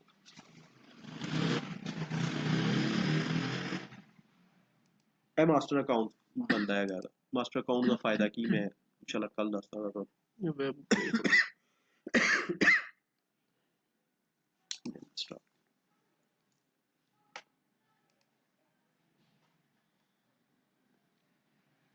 ਐਕਸਚੇਂਜ ਵੀ ਸਰ ਇਦਾਂ ਦਾ ਹੀ ਹੁੰਦਾ? ਐਕਸਚੇਂਜ ਹੋਰ ਚੀਜ਼ ਹੋ ਜਾਂਦੀ, ਐਕਸਚੇਂਜ ਡਾਇਰੈਕਟ ਤੁਹਾਡੀ ਐਕਟਿਵ ਡਾਇਰੈਕਟਰੀ ਦੇ ਨਾਲ ਲਿੰਕ ਹੁੰਦਾ, ਐਕਟਿਵ ਲਿੰਕ ਹੋ ਜਾਂਦਾ ਨਹੀਂ ਕਿ ਉਹ ਵਿੰਡੋ ਦਾ ਫੀਚਰ ਜਿੱਦਾਂ ਸਰਵਰ ਮਾਈਕਰੋਸਾਫਟ ਦਾ ਹੈ।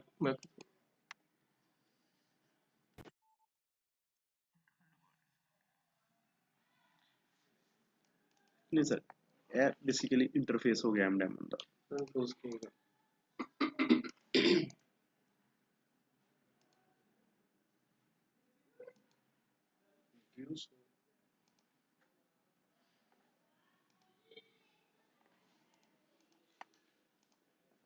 ਅਸੀਂ ਸਭ ਤੋਂ ਪਹਿਲੇ ਇਹਦਾ ਫਾਈਲ ਮੈਨਿਊ ਦੇਖਦੇ ਹਾਂ। ਫਾਈਲ ਮੈਨਿਊ ਦੇ ਵਿੱਚ ਕੁਝ ਚੀਜ਼ਾਂ ਐਸੀਆਂ ਨੇ ਜਿਹੜੀਆਂ ਨਾ ਇੰਸਟਾਲੇਸ਼ਨ ਤੋਂ ਫੌਰਨ ਬਾਅਦ ਸਾਨੂੰ ਪਤਾ ਹੋਣਾ ਚਾਹੀਦੀਆਂ।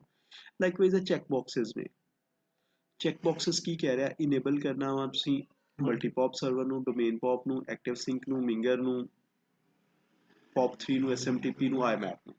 ਇਹ ਸਰਵਿਸਿਜ਼ ਤੁਹਾਡੀਆਂ ਇਨੇਬਲ ਡਿਸੇਬਲ ਇੱਥੋਂ ਕੀਤੀਆਂ ਜਾ ਸਕਦੀਆਂ। ਲਾਈਕਵਾਈਜ਼ ਮੈਂ ਉਹਨੂੰ ਕਿਹਾ ਜੀ POP3 ਨੂੰ ਡਿਸੇਬਲ ਕਰ ਦੇ।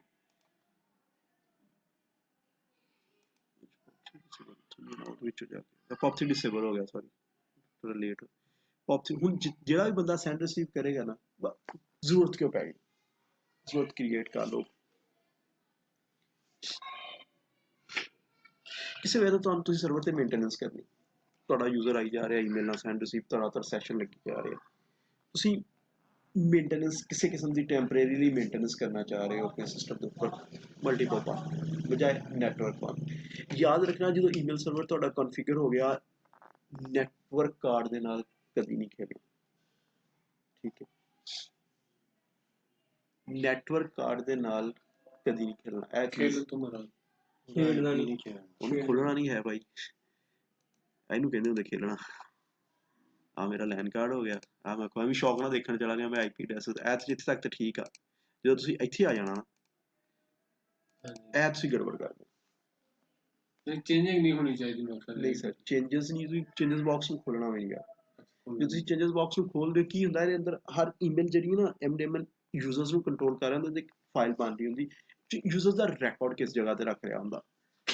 ਇੱਕ ਯੂਜ਼ਰ ਆਇਆ, ਅੱਛਾ ਹੁਣ ਇਹਦੇ ਵਿੱਚ ਇੱਕ ਹੋਰ ਚੀਜ਼ ਵੀ ਹੁੰਦੀ, ਬਹੁਤ ਸਾਰੇ ਕੰਪਨੀਜ਼ ਕੀ ਕਰਦੀਆਂ ਵਾ, ਈਮੇਲ ਆਈ, ਈਮੇਲ ਡਾਊਨਲੋਡ ਕਰਕੇ ਫਾਇਰ, ਇਸ ਸਿਸਟਮ ਨੂੰ, ਇਸ ਸਰਵਰ ਨੂੰ ਜਸਟ ਕਹਿ ਲਓ ਕਿ ਇੱਕ ਮੀਡੀਅਮ ਰੱਖਿਆ, ਇੱਥੇ ਈਮੇਲ ਆਈ, ਇੱਥੋਂ ਯੂਜ਼ਰ ਲੈ ਗਿਆ, ਇਹ ਸਰਵਰ ਫਾਇਰ।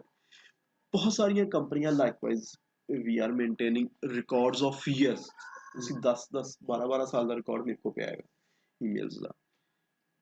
ਈਮੇਲਸ ਦੇ ਰਿਕਾਰਡ ਮੇਨਟੇਨ ਕੀਤੇ ਜਾਂਦੇ। ਇਹ ਸਰਵਰ ਬਣਾਉਣ ਦਾ ਫਾਇਦਾ ਕੀ ਹੈ? ਇਹ ਸਰਵਰ ਅਗਰ ਤੁਸੀਂ ਮਤਲਬ ਇਹਨੂੰ ਸਿਰਫ ਐਜ਼ ਅ ਮੀਡੀਅਮ ਹੀ ਯੂਜ਼ ਕਰਨਾ ਨਾ, ਈਮੇਲ ਡਾਊਨਲੋਡ ਹੋਈ ਫਾਇਰ, ਫਿਰ ਤੁਸੀਂ ਵੈਬ ਤੇ ਹੀ ਰਹੋ, ਫਿਰ ਤੁਹਾਨੂੰ ਇਹ ਸਰਵਰ ਦੀ ਜ਼ਰੂਰਤ ਨਹੀਂ। ਮੇਰਾ ਫੰਡਾ ਹੈਗਾ। ਅਗਰ ਤੁਸੀਂ ਦੇਖੋ, ਹੋਸਟਿੰਗ ਉੱਥੇ ਵੀ ਤੁਹਾਡੀ ਈਮੇਲ ਸਿਕਿਉਰ ਨਹੀਂ ਹੈ, ਇੱਥੇ ਵੀ ਤੁਹਾਡੇ ਰਿਕਾਰਡਸ ਮੇਨਟੇਨ ਨਹੀਂ ਹੈਗੇ। ਇੱਥੇ ਤੁਸੀਂ ਰਿਕਾਰਡ ਮੇਨਟੇਨ ਕਰਦੇ ਹੋ। ਯਾਰ ਠੀਕ ਹੈ, ਇੱਕ ਯੂਜ਼ਰ ਆ ਗਿਆ, ਕਹਿੰਦਾ ਯਾਰ ਮੇਰਾ ਨਾ ਆਊਟਲੁੱਕ ਸੀਗਾ, ਯਾਰ ਸਾਡੇ ਕੋਲ ਗਲਤੀ ਹੋ ਜਾਂਦੀ ਹੈ। ਇਨਸਾਨ ਵਿੰਡੋਜ਼ ਇੰਸਟਾਲ ਕਰਨ ਡਏ ਸੀਗੇ, ਨਹੀਂ ਪਤਾ ਲੱਗਾ ਸੀ ਦੀ ਬਜਾਏ ਉਹ ਸੀ ਦੇ ਉੱਤੇ ਦੀਆਂ ਈਮੇਲਾਂ ਪਈਆਂ ਸੀ, ਫਾਰਮੈਟ ਕਰ ਦਿੱਤੀ। ਮਰਚੈਂਡਾਈਜ਼ਰ ਸੀਗਾ, GM ਸੀਗਾ, ਭਾਈ ਮੈਨੂੰ ਲਿਆ ਕੇ ਦੇ, ਮੈਂ ਬੈਠਾ, ਮੈਨੂੰ ਤਾਂ ਪਿਛਲੇ 5 ਸਾਲ ਦੀਆਂ ਚਾਹੀਦੀਆਂ, ਤੂੰ ਦੇ ਕੇ ਜਾਏਗਾ, ਮੈਂ ਘਰ ਵੀ ਨਹੀਂ ਜਾਣਾ। ਵੈਬ ਦੇ ਉੱਤੇ ਦੌੜ ਕੇ ਹੋਸਟਿੰਗ ਤੇ ਜਾਂਦੇ, ਹੋਸਟਿੰਗ ਕਹਿੰਦਾ ਭਾਈ ਮੈਂ ਤੇ 2 GB ਤੋਂ 1 GB ਤੋਂ ਵੱਧ ਡੇਟਾ ਨਹੀਂ ਦੇ ਸਕਦਾ ਤੈਨੂੰ, 1 GB ਤੋਂ ਤੇਰਾ ਬਣ ਕੇ 3 ਮਹੀਨੇ ਦੇ ਵਿੱਚ। ਹੁਣ 3 ਮਹੀਨੇ ਤੋਂ ਬਾਅਦ ਹੁਣ ਦੇਖ ਕੀ ਕਰਨਾ, ਕਰਦਾ ਰਿਹਾ ਜੋ ਮਰਜ਼ੀ, ਮੈਨੂੰ ਤਾਂ ਕੋਈ ਪਰਵਾਹ ਨਹੀਂ। ਮੇਰੇ ਟਰਮਸ ਐਂਡ ਕੰਡੀਸ਼ਨ 'ਚ ਲਿਖਿਆ ਕਿ ਇਤਨੀ ਤੋਂ ਜ਼ਿਆਦਾ ਮੈਂ ਦੇਣੀ ਨਹੀਂ ਹੈਗਾ। ਤੂੰ ਅਨਲਿਮਿਟਿਡ ਕਿਹਾ ਸੀ ਭਾਈ, ਵਰਚੁਅਲੀ ਅਨਲਿਮਿਟਿਡ। ਤੇਰੇ ਤਾਂ ਉੱਥੇ ਉਹਨਾਂ ਦੀਆਂ ਸਟੇਟਮੈਂਟਾਂ ਸੁਣਨ ਵਾਲੀਆਂ ਹੋਣੀਆਂ, ਉਹ ਤੇਰੇ 30 ਅਕਾਊਂਟ ਆ, ਤੈਨੂੰ 1-1 GB ਦੇ ਕੇ ਮੈਂ 30 GB ਤੋਂ ਤੈਨੂੰ ਦੇ ਦਿੱਤਾ ਅਨਲਿਮਿਟਿਡ। ਹੋਰ ਤੂੰ ਕਿਹਨੂੰ ਕਹਿੰਦਾ ਅਨਲਿਮਿਟਿਡ? ਤੈਨੂੰ ਇੱਕ ਅਕਾਊਂਟ ਦੇ ਪਿੱਛੇ ਮੈਂ 50 TB ਲਾ ਦਵਾਂ? ਭਾਈ ਇਹ ਇੱਦਾਂ ਹੀ ਹੈ, ਇਹ 3 ਮਹੀਨੇ ਤੋਂ ਬਾਅਦ ਨਹੀਂ ਮਿਲਣਾ। ਹੁਣ ਸਿਰ ਫੜ ਕੇ ਬਹਿ ਗਏ ਯਾਰ, ਇਹ ਕੀ ਕਰਨਾ? ਫਿਰ ਉਸ ਜਗ੍ਹਾ ਤੇ ਤੁਹਾਨੂੰ ਇਹ ਚੀਜ਼ਾਂ ਯਾਦ ਆਉਂਦੀਆਂ ਕਿ ਯਾਰ ਅਗਰ ਮੈਂ ਇਸ ਜਗ੍ਹਾ ਤੇ ਆਪਣੇ ਰਿਕਾਰਡ ਮੇਨਟੇਨ ਕੀਤੇ ਹੁੰਦੇ, ਮੈਂ ਇਸ ਬੰਦੇ ਨੂੰ 5 ਸਾਲ ਕੀ 50 ਸਾਲ ਦੀਆਂ 50 ਸਾਲ ਦਾ ਰਿਕਾਰਡ ਦੇ ਸਕਦਾ ਸੀਗਾ। ਸੋ ਇਹਨੂੰ ਅਗਰ ਯੂਜ਼ ਕਰਨਾ, ਇਹਦੀ ਟਰੂ ਸਪਿਰਿਟ ਤੇ ਯੂਜ਼ ਕਰੋ, ਇਹਨੂੰ ਅਸਲ ਤਰੀਕੇ ਨਾਲ ਯੂਜ਼ ਕਰੋ। ਫਿਰ ਇਹਨੂੰ ਜਸਟ ਮੀਡੀਅਮ ਨਾ ਬਣਾਓ। ਨਹੀਂ ਤੁਹਾਡੀ ਜ਼ਰੂਰਤ, ਯਾਰ ਬੜੀ ਅੱਛੀ ਗੱਲ ਆ ਅਗਰ ਨਹੀਂ ਤੁਹਾਡੀ ਜ਼ਰੂਰਤ। ਸਾਡੇ ਕੇਸ ਵਿੱਚ ਅਸੀਂ ਬੜੇ ਫੰਡੇ 'ਚ ਫਸੀਦਾ। ਅਗਰ ਤੁਹਾਡੇ ਕੇਸ ਤੁਹਾਨੂੰ ਨਹੀਂ ਜ਼ਰੂਰਤ, ਨੋ ਪ੍ਰੋਬਲਮ, ਬੜੀ ਅੱਛੀ ਗੱਲ ਆ। ਲੇਕਿਨ ਕਮ ਅਜ਼ ਕਮ ਤੁਹਾਡੇ ਕੋਲ ਰਿਕਾਰਡ ਹੋਣਾ ਚਾਹੀਦਾ। ਸਾਲ ਦਾ ਰਿਕਾਰਡ ਕਮ ਅਜ਼ ਕਮ ਰੱਖੋ। ਇੱਕ ਡਰਾਈਵ ਦੇ ਉੱਪਰ ਸਾਲ ਦਾ ਰਿਕਾਰਡ ਇਨਫ ਆ। 500 GB ਦੇ ਉੱਪਰ ਬਹੁਤ ਵੀ ਹੋਵੇ ਤਾਂ ਬੜਾ ਅੱਛਾ ਡੇਟਾ ਆ ਜਾਂਦਾ ਸਾਲ 1.5 ਸਾਲ ਦਾ। ਇੱਕ ਡਰਾਈਵ, 2 ਡਰਾਈਵਾਂ ਰੱਖ ਲਓ, ਸਾਈਡਲਾਈਨ ਕਰਨੀ ਆ, ਕੋਈ ਮਸਲਾ ਨਹੀਂ ਹੁੰਦਾ। ਇੱਕ ਡਰਾਈਵ ਦੇ ਉੱਪਰ ਰੱਖਿਆ, ਠੀਕ ਹੈ, 1.5 ਸਾਲ ਬਾਅਦ ਤੁਸੀਂ ਫੀਲ ਕੀਤਾ ਯਾਰ ਨਹੀਂ ਕਿਤੇ ਜ਼ਰੂਰਤ ਨਹੀਂ ਪੈਂਦੀ, ਉਹ ਪਹਿਲੇ ਵਾਲੀ ਡਰਾਈਵ ਦੁਬਾਰਾ ਰਿਪਲੇਸ ਕਰਕੇ ਓਵਰਰਾਈਟ ਕਰ ਦਿਓ। ਇਹ ਪਿਛਲਾ 1.5 ਸਾਲ ਦਾ ਤੁਹਾਡੇ ਕੋਲ ਪਿਆ, ਐਟਲੀਸਟ ਮਤਲਬ ਮੇਨਟੇਨ ਕਰਨਾ ਹੈ ਨੈਟਵਰਕ। ਸਮ ਹੋ ਯਾਰ ਕਿਤੇ ਕਿਸੇ ਜਗ੍ਹਾ ਤੇ ਤੁਸੀਂ ਫਸੋ ਤੇ ਕਮ ਸੇ ਕਮ ਤੁਹਾਡੇ ਕੋਲ ਇਹ ਨਾ ਹੋਵੇ ਕਿ ਯਾਰ ਮਤਲਬ ਐਕਸਕਿਊਜ਼ਸ ਨਾ ਹੋਣ, ਕੰਮ ਹੋਏ ਠੀਕ ਆ ਸਾਰਾ ਪਿਆ ਹੋਇਆ ਲੈ ਲਓ। ਮਤਲਬ ਬਹੁਤ ਸਾਰੀ ਸਟੇਜਸ ਦੇ ਉੱਤੇ ਅਸੀਂ ਖੁਦ ਰਿਕਾਰਡ ਨਹੀਂ ਦੇਈਦਾ, ਡੇਟਾ ਨਹੀਂ ਦੇਈਦਾ, ਉੜ ਗਿਆ ਯਾਰ ਠੀਕ ਆ ਉੜ ਗਿਆ ਜਾਨ ਛੁੜਾ। ਲੇਕਿਨ ਕੀ ਹੈਗਾ ਕਿ ਪਈ ਹੋਈ ਬਚੀ ਹੋਈ ਬੈਠੀ ਦਾ ਆਪ ਸਿਕਿਉਰ ਬੈਠੀ ਦਾ ਕਿਤੇ ਬਹੁਤਾ ਫੱਡਾ ਬਣ ਜਾਵੇ ਫਿਰ ਦੇਣਾ ਵੀ ਪੈਂਦਾ ਡੇਟਾ, ਔਰ ਦੇਈਦਾ ਵਾ ਡੇਟਾ। ਲੇਕਿਨ ਬਹੁਤ ਸਾਰੀ ਜਗ੍ਹਾ ਜਿੱਥੋਂ ਬਚ ਸਕਦਾ ਬੰਦਾ, ਜੇ ਕਿਸੇ ਦੀ ਮਤਲਬ ਮੈਂ ਦੇਖਿਆ ਯਾਰ ਢਿੱਲਾ ਯੂਜ਼ਰ ਇਹਨੇ ਕੀ ਸ਼ਿਕਾਇਤ ਲਾਣੀ ਹੈਗੀ, ਉਹ ਭਾਈ ਤੇਰੀ ਗਲਤੀ ਨਾਲ ਡਿਲੀਟ ਹੋਇਆ ਲੱਭਦਾ ਰਹਿ ਜਾ, ਤਾਂ ਸਬਰ ਕਰ ਲੈ ਯਾਰ 2-4 ਦਿਨਾਂ ਦੀਆਂ ਲੈ ਲਾ, ਤੇਰੀ ਮਿਹਰਬਾਨੀ ਆ ਤੇ ਇਹਨਾਂ ਗੁਜ਼ਾਰਾ ਕਰ। ਉਹ ਫਲਾਣੇ ਬੰਦੇ ਨੂੰ ਕਿਹਾ ਯਾਰ ਉਹਦਾ ਚੁੱਕ ਕੇ ਇਨਬਾਕਸ ਉਹਨੂੰ ਤੂੰ ਸੈਂਡ ਕਰਦਾ ਨਾ, ਹਾਂ ਮੈਂ ਉਹਨੂੰ ਸੈਂਡ ਕਰਦਾ ਹਰ ਈਮੇਲ ਕਾਪੀ, ਯਾਰ ਉਹਦਾ ਇਨਬਾਕਸ ਚੁੱਕ ਕੇ ਲੈ ਲਾ, ਜਾਨ ਛੁੱਟ ਗਈ। ਲੇਕਿਨ ਬਾਸ ਯੂਜ਼ਰਸ ਐਸੇ ਹੋ ਜਾਂਦੇ ਉਹ ਪਰਸਨਲ ਲੈ ਜਾਂਦੇ, ਨਹੀਂ ਭਾਈ ਮੈਨੂੰ ਤਾਂ ਚਾਹੀਦਾ, ਫਿਰ ਉਸ ਚੀਜ਼ ਦਾ ਚਾਹੀਦਾ ਵਾ ਫਿਰ ਦੇਣਾ ਪੈਣਾ। ਸੋ ਗੱਲ ਚੱਲ ਰਹੀ ਸੀ ਕਿ ਈਮੇਲ ਹਰ ਈਮੇਲ ਯੂਜ਼ਰ ਦਾ ਟਰੈਕ ਰਿਕਾਰਡ ਇੱਕ ਰਿਕਾਰਡ ਮੇਨਟੇਨ ਹੋ ਰਿਹਾ ਹੁੰਦਾ। ਇੱਕ ਸਰਵਰ ਨੂੰ ਇੱਕ ਇਸ ਇਮਡੇਮਨ ਨੂੰ ਕਿਸ ਤਰੀਕੇ ਨਾਲ ਪਤਾ ਲੱਗ ਰਿਹਾ ਕਿ ਇੱਕ ਯੂਜ਼ਰ ਆਇਆ ਸੀ, ਉਹਦੇ ਉਸ ਫੋਲਡਰ ਦੇ ਵਿੱਚ 120 ਮੇਲਾਂ ਪਈਆਂ ਹੋਈਆਂ, ਉਹਨੇ ਲਾਸਟ ਟਾਈਮ ਸਿੰਕ ਕੀਤੀਆਂ ਈਮੇਲਾਂ ਤੇ ਉਹਦੇ ਚੋਂ 120 ਦੇ ਚੋਂ 100 ਈਮੇਲਸ ਉਠਾ ਕੇ ਲੈ ਗਿਆ। ਹੁਣ ਦੁਬਾਰਾ ਫਿਰ ਉਹ ਆਇਆ 1 ਰੋਜ਼ ਬਾਅਦ, 2 ਰੋਜ਼ ਬਾਅਦ, 1 ਘੰਟੇ ਬਾਅਦ, 1 ਮਿੰਟ ਬਾਅਦ, ਉਹ ਦੁਬਾਰਾ ਸੈਂਡ ਰਿਸੀਵ ਕੀਤਾ ਤੇ ਉਹਨੂੰ ਜਿਹੜੀਆਂ ਪਹਿਲੀਆਂ 100 ਉਠਾ ਕੇ ਲੈ ਗਿਆ, ਉਹ ਅਗਲੀਆਂ 100 ਦੁਬਾਰਾ ਨਾ ਉਹਨੂੰ ਜਾਣ, ਉਹਨੂੰ 100 ਤੋਂ ਔਨਵਰਡ 101 ਤੋਂ ਲਾ ਕੇ 105 ਤੱਕ ਦੁਬਾਰਾ ਡਾਊਨਲੋਡ ਕਰਕੇ ਲੈ ਗਿਆ। 10 ਮਿੰਟ ਬਾਅਦ ਦੁਬਾਰਾ ਆਇਆ, ਉਹਨੇ ਸੈਂਡ ਰਿਸੀਵ ਕੀਤੀਆਂ 6 ਤੋਂ ਲੈ ਕੇ 20 ਤੱਕ ਫਿਰ ਡਾਊਨਲੋਡ ਕਰਕੇ ਲੈ। ਇਹ ਜਿੰਨਾ ਰਿਕਾਰਡ ਮੇਨਟੇਨ ਹੋ ਰਿਹਾ ਹੁੰਦਾ, ਇਹ ਸਾਰਾ ਬੈਕਐਂਡ ਦੇ ਉੱਤੇ ਇੱਕ ਫਾਈਲ ਦੇ ਵਿੱਚ ਇੱਕ ਫਾਈਲ ਦੇ ਵਿੱਚ ਮੇਨਟੇਨ ਹੋ ਰਿਹਾ ਹੁੰਦਾ। ਉਸ ਫਾਈਲ ਨੂੰ ਅਸੀਂ ਹਾਈ ਵਾਟਰ ਦਾ ਨਾਮ ਦੇ ਰਹੇ ਹੁੰਦੇ ਆ, ਉਸ ਫਾਈਲ ਨੂੰ ਅਸੀਂ ਕਹਿੰਦੇ ਹਾਈ ਵਾਟਰ ਫਾਈਲ। ਉਹ ਫਾਈਲ ਯੂਜ਼ਰ ਦਾ ਰਿਕਾਰਡ ਰੱਖ ਰਹੀ ਹੁੰਦੀ ਆ ਈਮੇਲ ਸਿੰਕ ਕਰਨ ਦਾ, ਨੰਬਰ ਆਫ ਈਮੇਲਸ ਦੱਸ ਰਹੀ ਹੁੰਦੀ ਆ, ਤਾਂ ਦੇਖ ਲੈਂਦੇ ਆ ਫਾਈਲ ਓਪਨ ਕਰਕੇ। ਉਹ ਫਾਈਲ ਰੀਸੈਟ ਹੋ ਜਾਂਦੀ ਹੈ। ਮਤਲਬ ਇਹ ਸਟੋਰੀ ਸੁਣਾਉਣ ਦਾ ਮਕਸਦ ਸ਼ਾਇਦ ਬਾਅਦ 'ਚ ਡਿਸਕਸ਼ਨ ਹੁੰਦੀ, ਪਹਿਲੇ ਹੋ ਗਈ। ਇਹ ਜਦੋਂ ਤੁਸੀਂ ਇਹਦੀ ਨੈਟਵਰਕ ਸੈਟਿੰਗਸ ਰੱਖ ਲੈਣਾ ਨਾ, actually high water file reset ਹੋ ਜਾਂਦੀ। ਉਹ ਸਮਝਦਾ ਕਿ ਨੈਟਵਰਕ ਚੇਂਜ ਹੋ ਗਿਆ, IP ਐਡਰੈਸ ਚੇਂਜ ਨਹੀਂ। ਉਹ ਕੀ ਕਰੇਗਾ ਹੁਣ, ਹਾਈ ਵਾਟਰ ਫਾਈਲ ਰੀਸੈਟ ਹੋ ਜਾਏਗੀ ਨਾ, ਉਹ ਜਿਤਨੀ ਈਮੇਲਸ ਹੋਣਗੀਆਂ, ਮਤਲਬ ਅਗਰ ਉਹ ਰਿਕਾਰਡ ਉਹਦਾ 0 ਹੋ ਗਿਆ, ਨਲ ਹੋਇਆ, ਉਹਨੇ ਜਿਤਨੀਆਂ ਵਾ ਉਸ ਫੋਲਡਰ ਤੇ ਪਈਆਂ ਹੋਈਆਂ, ਅਗਰ 1 ਵਾ ਜਾਂ 1000, ਉਹ ਸਾਰੀਆਂ ਈਮੇਲਾਂ ਯੂਜ਼ਰ ਤੇ ਰੀਡਾਊਨਲੋਡ ਕਰ ਦੇਣੀਆਂ, ਦੁਬਾਰਾ ਸਿੰਕਰੋਨਾਈਜ਼ 0 ਕਰਵਾ ਦੇਣੀਆਂ। ਸੋ ਇਹਦੀ ਨੈਟਵਰਕ ਸੈਟਿੰਗਸ ਨੂੰ ਨਹੀਂ ਖੇਲਣਾ ਚਾਹੀਦਾ, ਨਾ ਲੈਣ ਦੀ ਨਾ ਵੈਨ ਦੀ। ਐਗਜ਼ੈਂਪਲੀ ਕਿਤੇ ਬਹੁਤ ਹੀ ਜ਼ਰੂਰੀ ਹੈ ਕਰਨੀ ਪੈ ਜਾਂਦੀ, ਫਿਰ ਇਹਦਾ ਕੀ ਕਰਨਾ? ਇਹਦਾ ਤਰੀਕਾਕਾਰ ਫਿਰ ਵੈਸੇ ਨਹੀਂ, ਪਹਿਲੀ ਗੱਲ ਹੈ ਕਿ ਨਹੀਂ ਕਰਨੀ ਚਾਹੀਦੀ, ਲੇਕਿਨ ਉਹ ਅਗਰ ਸਵਾਲ ਦਾ ਸਵਾਲ ਨਾ, ਤੇ ਇਹਦਾ ਫਿਰ ਜਵਾਬ ਵੀ ਫਿਰ ਸਵਾਲ ਦਾ ਜਵਾਬ ਹੀ ਹੋਣਾ। ਫਿਰ ਬਿਹਤਰੀਨ ਹੱਲ ਹੈਗਾ ਕਿ ਉਹ ਜਿਹੜੀ ਤੁਸੀਂ ਯੂਜ਼ਰਸ ਦਾ ਡੇਟਾ ਨਾ, ਤੁਹਾਡਾ ਯੂਜ਼ਰਸ ਦਾ ਫੋਲਡਰ ਮੈਂ ਦਿਖਾਣਾ ਵਾ, ਯੂਜ਼ਰਸ ਦਾ ਫੋਲਡਰ ਬਣਦਾ, ਯੂਜ਼ਰਸ ਦੇ ਫੋਲਡਰ ਨੂੰ ਸਿਕਿਉਰ ਕਰ ਲਓ। ਪਹਿਲੇ ਉਹਨੂੰ ਇੱਕ ਵਾਰੀ ਕਾਪੀ ਕਰਕੇ ਇੱਕ ਹੋਰ ਲੋਕੇਸ਼ਨ ਦੇ ਉੱਪਰ ਸੁੱਟੋ, ਠੀਕ ਹੈ, ਬੈਕਅਪ ਕਰ ਲਓ। ਬਾਅਦ ਵਿੱਚ ऐसे हैं ऐसे ਮਾਸ਼ਾਅੱਲਾ ਬਹੁਤ ਮੁਬਾਰਕ। तबीयत काफी डिस्टर्ब लग रही। चलो ये उठे भी 2 पड़ेगा ਹੁਣ ਮਾਸ਼ਾਅੱਲਾ ਕਵਰੇਜ ਹੈਗਾ। ਅੱਛਾ ਬੰਦੇ 6 ਨੇ, ਕਲਾਸ 5 ਨੇ, ਕਿਹੜਾ ਰਹਿ ਗਿਆ? ਮਾਮੂ ਜੀ ਇਹਨਾਂ ਨੂੰ ਕਿਸੇ ਨੇ ਸਲਾਹ ਨਹੀਂ ਮਾਰੀ। नहीं खजूर तो आई है जी। ਮੇਰੀ ਗੱਲ ਸੁਣ, 5 ਬੰਦੇ ਹੱਸਦੇ ਸੀ ਮੁਸਲਮਾਨ। ये नहीं आएगा ਇਸ ਕਰਕੇ 6 ਦੇ 6 ਕਲਾਸ ਦੁਬਾਰਾ ਆਉਣ ਤੇ ਨਾਲ ਪੂਰਾ ਵੀ ਨਹੀਂ। अच्छा मैं कि शायद ਇਹਨੂੰ ਜਸਟ ਖੋਲਣ ਵਾਲੀ ਕੋਈ ਮਸਲਾ ਵਾ, ਮਤਲਬ IP ਅਸੀਂ ਚੇਂਜ ਨਹੀਂ ਕਰਨਾ ਬੇਸਿਕਲੀ, ਤੇ ਇਹ ਸੀ ਨਾ ਮੈਂ ਸ਼ਾਇਦ ਪਤਾ ਨਹੀਂ ਖੋਲਣਾ ਨਹੀਂ, ਉਹ ਕਹਿੰਦੇ ਖੋਲਣ ਨਾਲ ਵੀ ਖੋਲਣਾ ਰੀਸੈਟ ਹੁੰਦੀ ਆ ਉਹ ਫਾਈਲ ਜਿਹੜੀ ਹੈ। ਇਹੀ ਤਾਂ ਦੱਸਦੇ ਆ ਵੀ ਖੋਲਣ ਦੇ ਨਾਲ ਵੀ ਡਿਸਟਰਬ ਹੋਇਆ। ਐਕਚੁਅਲੀ ਕੁਝ ਹੋਰ ਮੈਂ ਸਮਝਿਆ ਸ਼ਾਇਦ ਜਲੰਧਰ ਬਾਈ, ਮੈਂ ਤੁਹਾਨੂੰ ਅੱਧੇ ਘੰਟੇ ਤੱਕ ਫੋਨ ਕਰਾਂ, ਮੈਂ ਐਕਚੁਅਲੀ ਕਲਾਸ 'ਚ ਹੈਗਾ, ਉਹ ਚੁੱਕ ਕੇ ਦੁਬਾਰਾ ਕਲਾਇੰਟ ਘਰ ਜਾ ਕੇ ਫੋਨ ਕਰਦਾ, ਮੈਂ ਸੋਚਦਾ ਘੰਟਾ ਦੇਣਾ, 9 ਵਜੇ ਤੱਕ ਕਾਲ ਬੈਕ ਕਰ ਲਵਾਂਗਾ ਆਪਣੇ ਡਾਕਟਰ ਦੇ ਥਰੂ ਨਹੀਂ ਇਹਨੂੰ ਮੈਂ 9 ਵਜੇ ਬਲੌਕ ਕਰਨਾ। ਅੱਛਾ ਸਰ, ਇਹ ਤੇ ਹੋ ਗਿਆ ਪ੍ਰੀਕਾਸ਼ਨਸ, ਉਹਨਾਂ ਜੋ ਕਨਫੀਗਰੇਸ਼ਨ ਸਾਈਡ ਦੇ ਉੱਪਰ ਓਪਨ ਨਹੀਂ ਕਰਨਾ। MDM ਇੰਸਟਾਲ ਹੋ ਗਿਆ ਪਹਿਲੇ ਤੇ C ਦੇ ਉੱਪਰ। ਸਾਡੇ ਕੋਲ ਡਰਾਈਵ ਇੱਕ ਹੀ ਹੈ, ਇਸ ਵਾਰ ਤੋਂ ਅਸੀਂ ਇੱਥੇ ਖੇਲਣਾ, ਇਹਨੂੰ ਅਸੀਂ C ਤੇ D ਕਰ ਲੈਣਾ, ਜੋ ਚੇਂਜਸ ਅਸੀਂ D ਤੇ ਕਰਨਾ ਚਾਹੀਏ ਇੱਥੇ ਕਰਕੇ ਦਿਖਾ ਦਾਂਗੇ। MDM ਦਾ ਫੋਲਡਰ, MDM ਦੇ ਫੋਲਡਰ ਦੇ ਅੰਦਰ ਮੋਸਟ ਇੰਪੋਰਟੈਂਟ ਫੋਲਡਰ ਹੈਗਾ ਇਹਦਾ ਐਪ ਦਾ ਫੋਲਡਰ। ਜਿਤਨੀ ਕਨਫੀਗਰੇਸ਼ਨ ਐਪਲੀਕੇਸ਼ਨ ਰਿਲੇਟਡ ਸਾਰੀ ਇਹਦੇ ਅੰਦਰ ਸੇਵ ਹੋਣੀ। ਇਸ ਇੱਕ ਫੋਲਡਰ ਨੂੰ ਕਾਪੀ ਕਰ ਲਓ ਨਾ, ਆਲਮੋਸਟ ਤੁਹਾਡਾ MDM ਬੈਕਅਪ ਹੋ ਜਾਂਦਾ, ਠੀਕ ਹੈ। ਇਸ ਇੱਕ ਫੋਲਡਰ ਨੂੰ ਕਾਪੀ ਕਰ ਲਓ ਤੁਸੀਂ, ਆਰਕਾਈਵਸ ਨਹੀਂ ਆਰਕਾਈਵਸ ਐਸੀ ਚੀਜ਼ ਨਹੀਂ ਹੁੰਦੀ। ਬਾਕੀ ਕੁਝ ਚੀਜ਼ਾਂ ਐਸੀਆਂ ਨੇ ਅਟੈਚਮੈਂਟਸ ਵਗੈਰਾ, ਇਹਦੇ ਵਿੱਚ ਇੰਨਾ ਕੋਈ ਚੀਜ਼ ਨਹੀਂ ਹੁੰਦੀ। ਇਹਦੇ ਵਿੱਚ ਇੱਕ ਮੈਂ ਯੂਜ਼ਰਸ ਦਾ ਫੋਲਡਰ ਦੇਖਣਾ ਚਾਹ, ਇਹ ਯੂਜ਼ਰਸ ਦਾ ਫੋਲਡਰ, ਠੀਕ ਹੈ, ਇਹਦੇ ਅੰਦਰ ਯੂਜ਼ਰਸ ਦਾ ਫੋਲਡਰ ਜਿਹੜਾ ਮੈਂ ਦਿਖਾ ਰਿਹਾ ਸੀ, ਜਿੰਨੇ ਵੀ ਯੂਜ਼ਰਸ user ਦੇ ਉਹਦੇ ਫੋਲਡਰ, email ਦਾ data ਇਹਦੇ ਵਿੱਚ। ਜਿੰਨੇ ਵੀ ਯੂਜ਼ਰਸ ਨੇ ਸਾਰਿਆਂ ਦਾ, ਐਕਚੁਅਲੀ ਅਸੀਂ ਇਸ ਫੋਲਡਰ ਨੂੰ ਪਲੇਸ ਆਊਟ ਕਰਵਾਉਣਾ ਸੀਗਾ ਡੀ D ਡਰਾਈਵ ਦੇ ਵਿੱਚ। ਉੱਪਰ, ਠੀਕ ਹੈ, ਇਹਨੂੰ ਸਮਝ ਲਓ ਇਹ ਡੀ ਡਰਾਈਵ ਦੇ ਉੱਪਰ ਹੀ ਪਿਆ, ਇਦਾਂ ਹੀ ਅਸੀਂ ਕਰਨਾ ਹੈ। ਇਹ ਫੋਲਡਰ ਦੇ ਅੰਦਰ ਹੈ ਤੁਹਾਡੀ ਡੋਮੇਨ ਦੇ ਅੰਦਰ ਅਸੀਂ ਇੱਕ ਯੂਜ਼ਰ ਕ੍ਰੀਏਟ ਕੀਤਾ ਸੀ। ਇਹ ਇੰਸਟਾਲੇਸ਼ਨ ਹੋਣ ਤੋਂ ਬਾਅਦ ਅਸੀਂ ਰਿਪਲੇਸ ਆਊਟ ਉਧਰ ਕਰਾਂਗੇ ਡੀ ਦੇ ਹਾਂਜੀ। ਬਾਅਦ ਚੋਂ ਪਾਥ ਬਾਅਦ ਚ ਕਰ ਲੈਂਦੇ ਹਾਂ, ਅਸੀਂ ਕਰਨੇ ਆ ਚੀਜ਼ ਕਰਵਾਉਣਾ ਚਾਹੀਦਾ। ਇਹ ਸਪੋਜ਼ ਇੱਕ ਯੂਜ਼ਰ ਅਸੀਂ ਕ੍ਰੀਏਟ ਕੀਤਾ ਸੀਗਾ ਜਿਹਨੂੰ ਮੈਂ ਕਿਹਾ ਸੀ ਮਾਸਟਰ ਅਕਾਊਂਟ ਬਣ ਜਾਏਗਾ, ਇਹ ਉਹ ਯੂਜ਼ਰ ਬਣ ਗਿਆ। ਇਹਦੇ ਅੰਦਰ ਹਾਈਟ water.mrk ਫਾਈਲ ਹੈ ਜਿਹੜੀ ਮੈਂ ਕਿਹਾ ਕਿ ਇਹ ਮੇਨ ਫਾਈਲ ਹੈਗੀ ਸਾਡੀ, ਟੈਕਸਟ ਫਾਈਲ ਹੈ ਬੇਸਿਕਲੀ, txt ਫਾਈਲ ਹੈ, ਤੁਸੀਂ ਟੈਕਸਟ ਦੇ ਵਿੱਚ ਓਪਨ ਕਰ ਸਕਦੇ ਹੋ। ਇਹਦੇ ਅੰਦਰ ਹੈ ਜਿਤਨੀ ਵੀ ਕਨਫੀਗਰੇਸ਼ਨ ਹੈਗੀ ਇਹਦੇ ਅੰਦਰ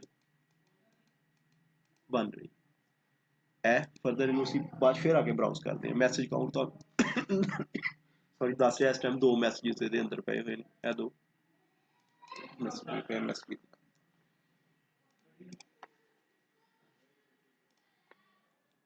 ठीक हो गया सर, और ऐसा ਇਹਦੇ ਵਿੱਚ ਕੋਈ ਐਸੀ ਚੀਜ਼ ਨਹੀਂ ਹੈ ਫਿਲਹਾਲ। ਪਰ ਵਾਪਸ ਐਮਡੈਮਨ ਦੇ ਵਿੱਚ ਆਏ, ਪੌਪ 3 ਦਾ ਮੈਂ ਐਕਟਿਵ ਕਰ ਦਿੱਤਾ, ਮੈਂ ਬੰਦ ਕੀਤਾ ਸੀ, ਹੋ ਗਿਆ ਸੀ ਐਕਟਿਵ। ਠੀਕ ਨਹੀਂ, ਆਪ ਹੀ ਨਹੀਂ ਹੋਇਆ, ਮੈਂ 2 ਦਫਾ ਚੈੱਕ ਕਰਨਾ ਸੀ, ਚੈੱਕ ਲਗਾ ਕੇ ਬੰਦ करके दोबारा फिर चेक लगाता फिर हो जाता।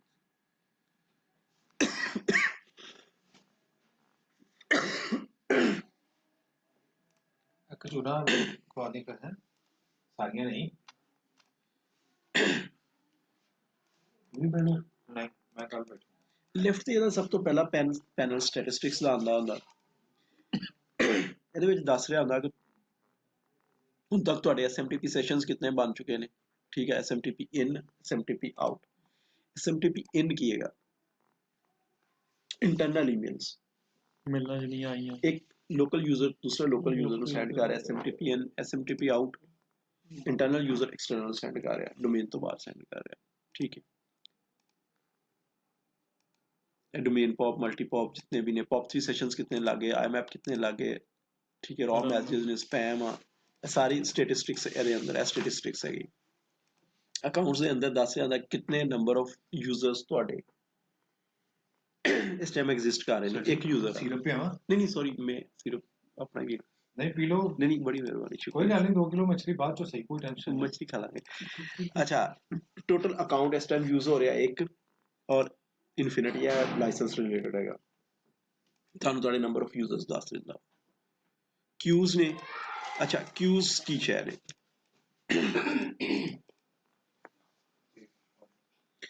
ਇੱਕ ਈਮੇਲ ਡਿਫਰੈਂਟ ਪ੍ਰੋਸੈਸਸ ਦੇ ਵਿੱਚੋਂ ਹੋ ਕੇ ਆ ਰਹੀ ਹੁੰਦੀ ਹੈ। ਸਪੋਜ਼ ਸਭ ਤੋਂ ਪਹਿਲੇ ਮਲਟੀਪੌਪ ਹੋਈ, ਮਲਟੀਪੌਪ ਨੇ ਕੀ ਕੀਤਾ, ਇੱਕ ਸੈਸ਼ਨ ਬਿਲਡ ਕੀਤਾ ਤੁਹਾਡੀ ਹੋਸਟਿੰਗ ਦੇ ਨਾਲ, ਹੋਸਟਿੰਗ ਨਾਲ ਰਿਲੇਸ਼ਨ ਕ੍ਰੀਏਟ ਕੀਤਾ, ਹੋਸਟਿੰਗ ਤੋਂ ਈਮੇਲ ਉਠਾ ਕੇ ਉਹ ਆਪਣੇ ਕਿਊ ਦੇ ਵਿੱਚ ਲੈ ਕੇ ਆਇਆ, ਉਹਨੂੰ ਅਸੀਂ ਕਹਿੰਦੇ ਆ ਇਨਬਾਊਂਡ ਕਿਊ, ਆਪਣੇ ਇਨਬਾਊਂਡ ਕਿਊ ਚ ਲੈ ਕੇ ਆ ਗਿਆ।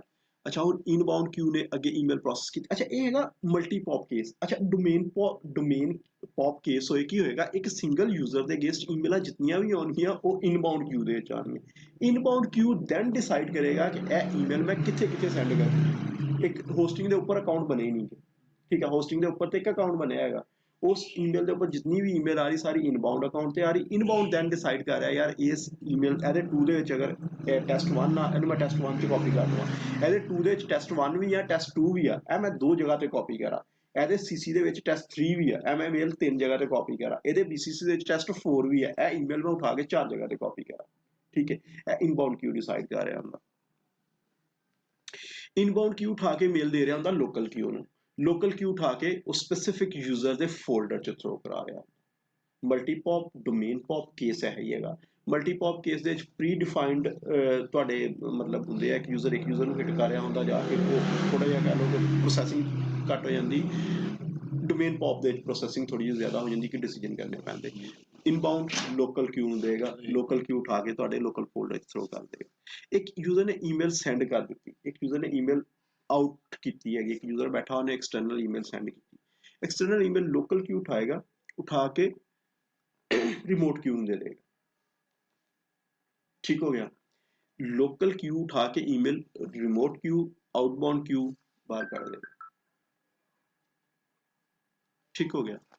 ਇਹ ਸਾਡੇ ਫਰਕ ਹੈਗੇ। ਹੋਲਡਿੰਗ ਕਿਊ ਦੇ ਵਿੱਚ ਕੁਝ ਈਮੇਲਾਂ ਐਸੀਆਂ ਜਿਹੜੀਆਂ ਕਿ ਤੁਸੀਂ ਸਮਝਦੇ ਤੁਹਾਡੇ ਅਗਰ ਫਿਲਟਰਿੰਗ ਲੱਗੀ ਹੋਈ ਕਿਸੇ ਕਿਸਮ ਦੀ, ਤੁਸੀਂ ਕਹਿੰਦੇ ਯਾਰ ਇੱਕ ਈਮੇਲ ਆ, ਅਗਰ ਉਹਦੇ ਨਾਲ ਜ਼ਿਪ ਫਾਈਲ ਅਟੈਚ ਹੋ ਕੇ ਆ ਗਈ ਨਾ, ਉਹ ਮੇਰੀ ਹੋਲਡ ਕਰ ਲਵੇ, ਉਹਨੂੰ ਹੋਲਡਿੰਗ ਕਿਊ ਚਲਾ ਲਵੇ, ਉਹਨੂੰ ਪ੍ਰੋਸੈਸ ਨਾ ਕਰੇ ਅੰਟਿਲ ਦੈਟ ਕਿ ਮੈਂ ਉਹਨੂੰ ਮੈਨੂਅਲੀ ਚੈੱਕ ਕਰਾਂ, ਮੈਨੂਅਲੀ ਚੈੱਕ ਕਰਕੇ ਪ੍ਰੋਸੈਸ ਕਰਾਂ। ਬੈਡ ਕਿਊ ਵੀ ਇਹੀ ਚੀਜ਼ ਆ ਕਿ ਰਿਟਰਾਈ ਕਿਊ ਚ ਨਹੀਂ ਲਗਾਣੀ, ਬੈਡ ਕਿਊ ਚ ਲਗਾ ਲਓ, ਸੌਰੀ ਹੋਲਡਿੰਗ ਕਿਊ ਚ ਲਗਣੀ, ਬੈਡ ਕਿਊ ਚ ਲਾ ਲਓ। ਕੁਆਰੰਟਾਈਨ ਵੀ ਇਹੀ ਚੀਜ਼, ਅਗਰ ਕੋਈ ਵਾਇਰਸ ਇਨਫੈਕਟਡ ਈਮੇਲ ਸਿਸਟਮ ਖੁਦ ਬ ਖੁਦ ਹੀ ਉਹਨੂੰ ਕੁਆਰੰਟਾਈਨ ਚ ਸੁੱਟ ਦੇਗਾ, ਸਾਈਡਲਾਈਨ ਕਰ ਲਏਗਾ। ਇੱਥੇ ਕੋਈ ਐਂਟੀਵਾਇਰਸ ਹੋਇਆ ਹੋਵੇਗਾ ਤੇ ਕਰੇ ਇਹਦਾ ਬਿਲਟਨ ਐਂਟੀਵਾਇਰਸ ਇਹਦਾ built-in ਆਪਣਾ ਹਾਂਜੀ, ਵਰਨਾ ਇਹਦੇ ਸਰ ਲੈਨ ਕੀਤਾ ਔਰ ਜਾ ਲੌਗ ਸਕਦਾ। ਕਿਊਜ਼ ਕੀ ਹੈ? ਹਾਂ ਦੇਖੋ ਲੈਨ ਕਿਊ ਤੁਹਾਡੀਆਂ ਅਗਰ ਲੋਕਲ ਦੇ ਉੱਤੇ ਕੋਈ ਈਮੇਲਾਂ ਤੁਹਾਡੀਆਂ ਕਿਸੇ ਕਿਸਮ ਦੀਆਂ ਹੈਗੀਆਂ, ਲੋਕਲ ਦੇ ਉੱਤੇ ਈਮੇਲਾਂ ਕੋਈ ਇਨਫੈਕਟਡ ਨੇ, ਕੋਈ ਕਿਸੇ ਕਿਸਮ ਦੀਆਂ ਈਮੇਲਾਂ ਚ ਪ੍ਰੋਬਲਮ ਹੈਗਾ, ਉਹ ਲੈਨ ਕਿਊ ਦੇ ਵਿੱਚ ਚਲੀਆਂ ਜਾਂਦੀਆਂ। ਇੰਟਰਨਲ ਈਮੇਲਸ, ਐਕਸਟਰਨਲ ਈਮੇਲਸ ਦੀ ਗੱਲ ਕਰੀ, ਇੰਟਰਨਲ ਇਹ ਵੀ ਤੇ ਹੋ ਸਕਦਾ ਨਾ, ਇੱਕ ਤੁਹਾਡਾ ਯੂਜ਼ਰ ਲੋਕਲੀ ਇਨਫੈਕਟ ਹੋ ਗਿਆ, ਉਹ ਬਜਾਏ ਬਾਹਰ ਈਮੇਲ ਥਰੋ ਕਰਨ ਦੇ ਤੁਹਾਡੇ ਇੰਟਰਨਲ ਲੈਨ ਦੇ ਵਿੱਚ ਹੀ ਪ੍ਰੋਬਲਮਸ ਕਰਨੀਆਂ ਸ਼ੁਰੂ ਕਰ ਦੇਗਾ। ਅੱਛਾ ਜੀ, ਹੁਣ ਆ ਗਏ ਅਸੀਂ ਅਕਾਊਂਟ ਅਕਾਊਂਟ ਕ੍ਰੀਏਸ਼ਨ ਦੇ ਵਿੱਚ। ਠੀਕ ਹੈ, ਇਹ ਸਾਡਾ ਹੋ ਗਿਆ ਸਿਸਟਮ ਸੈਟਅਪ, ਸੌਰੀ ਇੰਸਟਾਲੇਸ਼ਨ ਹੋ ਗਈ। ਇਹਦੇ ਵਿੱਚ ਇੱਕ ਚੀਜ਼ ਪਹਿਲੇ ਸੀ ਸੈਟਅਪ, ਇੰਸਟਾਲੇਸ਼ਨ ਹੋ ਗਈ, ਉਹ ਸੈਟਅਪ ਥੋੜਾ ਜਿਹਾ ਮੈਂ ਥੋੜੀ ਦੇਰ ਤੱਕ ਨਾ ਗੱਲ ਬੋਲਦਾ, ਨਹੀਂ ਮੈਂ ਕਲਾਸ ਚ ਬੈਠਾ।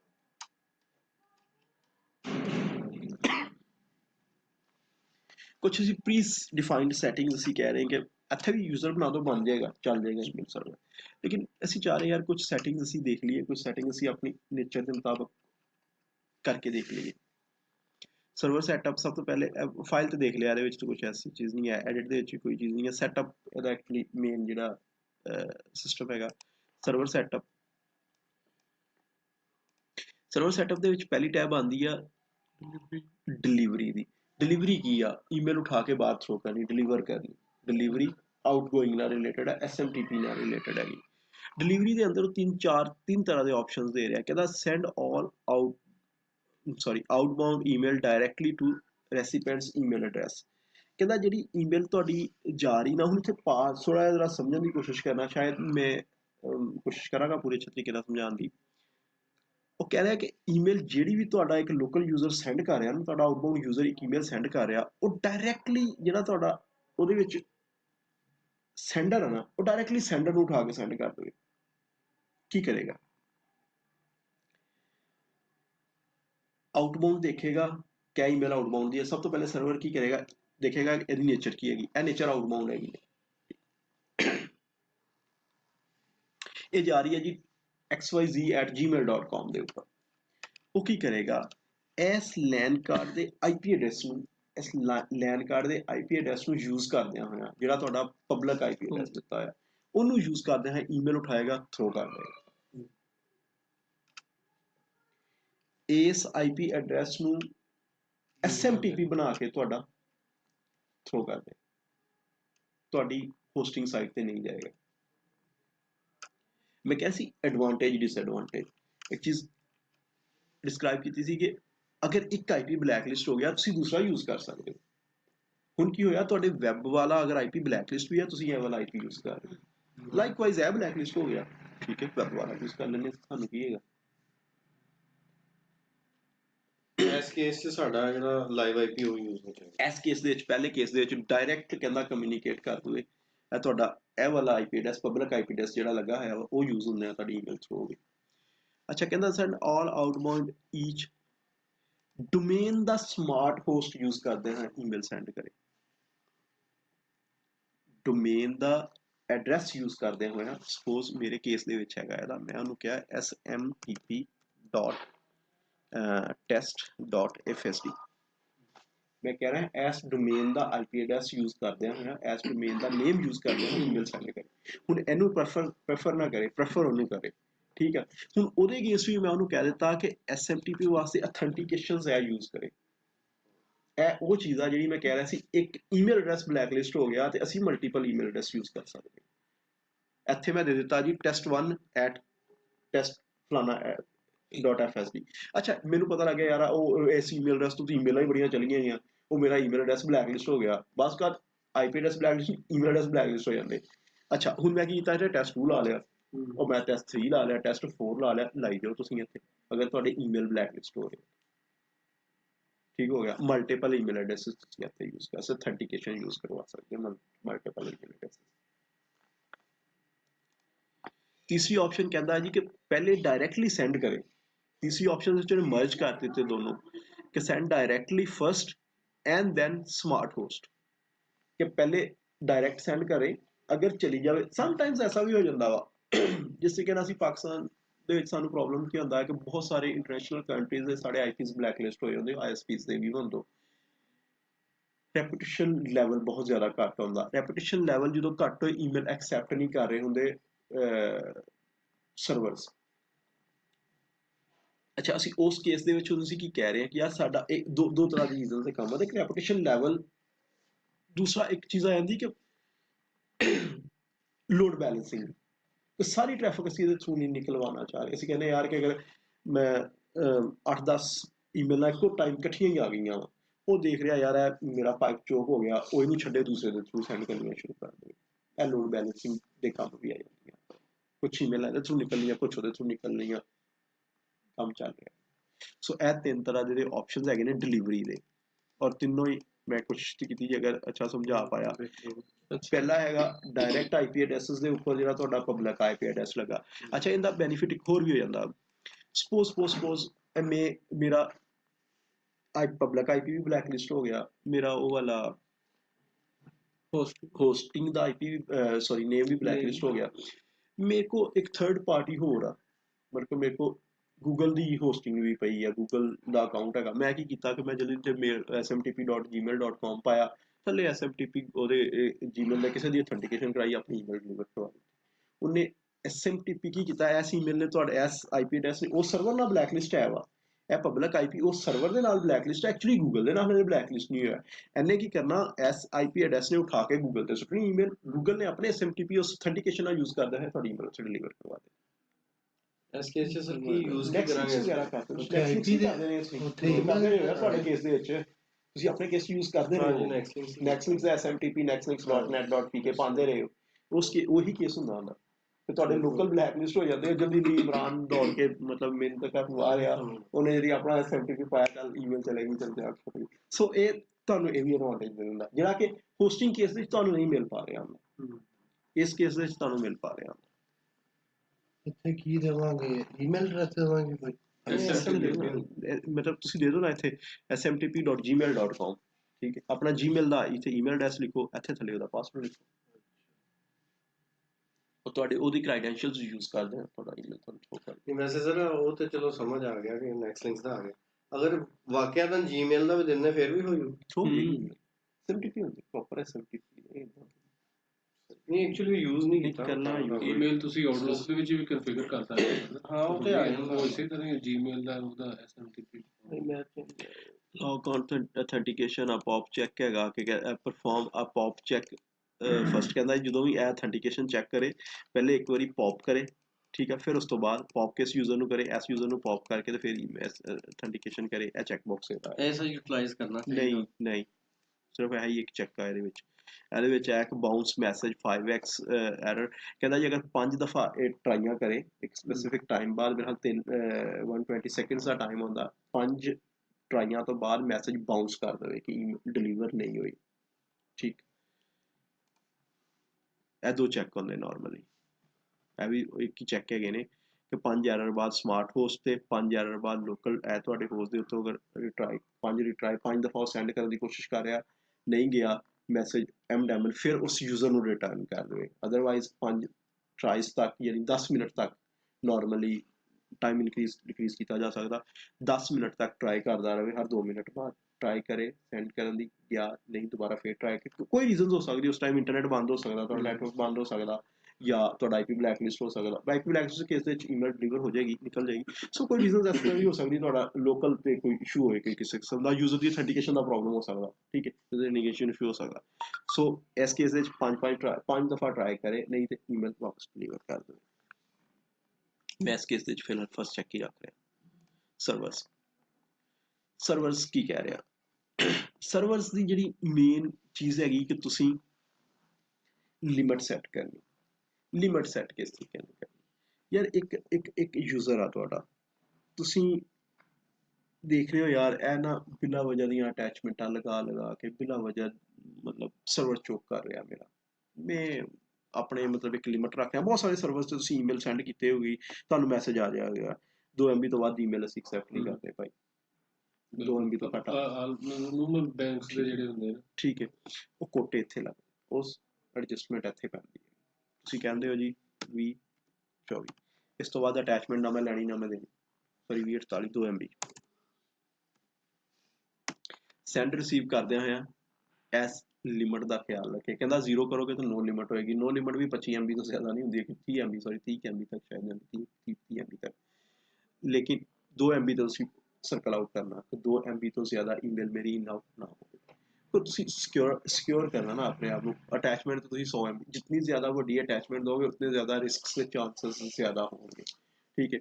ਸਾਡੇ ਕੇਸ ਵਿੱਚ ਅਸੀਂ ਮਤਲਬ 20 MB ਸੌਰੀ 10 MB ਦੀ ਲਿਮਟ ਰੱਖੀ ਹੋਈ ਹੈ। 10 MB ਤੋਂ ਉੱਪਰ ਜਾਈ ਜਿਹਨੂੰ ਕਹੀਦਾ ਭਾਈ ਕਿਸੇ ਵੀ ਵੈਬਸਾਈਟ ਤੇ ਜਾ ਕੇ ਅਪਲੋਡ ਕਰਕੇ ਭੇਜ ਦੇ। ਉਹ ਦੋਨੋਂ ਤਰ੍ਹਾਂ ਤੁਸੀਂ ਸਿਕਿਉਰ ਰਹਿੰਦੇ। ਇੱਕ ਤਾਂ ਤੁਹਾਡੀ ਬੈਂਡਵਿਡਥ ਬਚ ਜਾਂਦੀ, ਦੂਸਰਾ ਤੁਸੀਂ 10 ਮਿੰਟ ਲਾ ਕੇ 20 ਮਿੰਟ ਲਾ ਕੇ ਸਰਵਰ ਰੋ ਤੁਹਾਡਾ ਈਮੇਲ ਅਪਲੋਡ ਕਰਦਾ, 2 ਮਿੰਟ ਬਾਅਦ ਵਾਪਸ ਆ ਜਾਂਦੀ ਭਾਈ ਉਹਦੀ ਤਾਂ 8 MB ਤੋਂ ਵੱਧ ਹੈ ਹੀ ਨਹੀਂ ਸੀ ਲਿਮਟ, ਹੁਣ ਆਰਾਮ ਨਾਲ ਸਕੂਨ ਨਾਲ ਬਹਿ ਜਾਓ।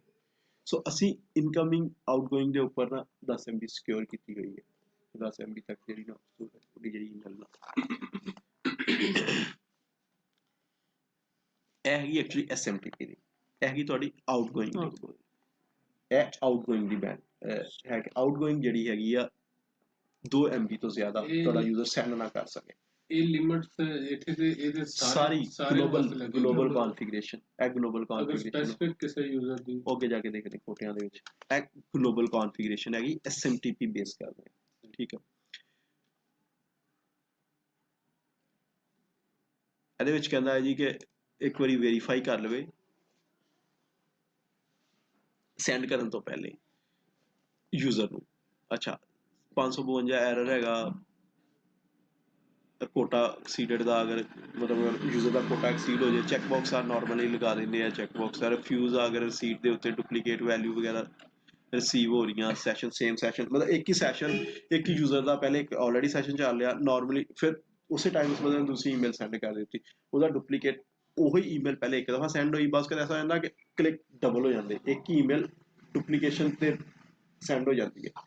ਕਲਿੱਕ ਹੋਈ ਮਤਲਬ ਮਿਲੀ ਸੈਕਿੰਡਸ ਤੋਂ ਵੀ ਨੈਨੋ ਸੈਕਿੰਡਸ ਤੋਂ ਵੀ ਜ਼ਿਆਦਾ ਤੇਜ਼ੀ ਦੇ ਨਾਲ ਦੁਬਾਰਾ ਕਲਿੱਕ ਪੈ ਗਈ, ਇੱਕ ਹੀ email duplicate time number of times send ਹੋ ਜਾਂਦੀ ਆ। ਉਹਦੀ ਰਿਫਿਊਜ਼ਲ ਆਈ ਕਹਿੰਦਾ ਕਿ ਡੁਪਲੀਕੇਟ ਆ ਜਾਵੇ ਤੇ ਉਹਨੂੰ ਰਿਫਿਊਜ਼ ਕਰ ਦੇਵੇ।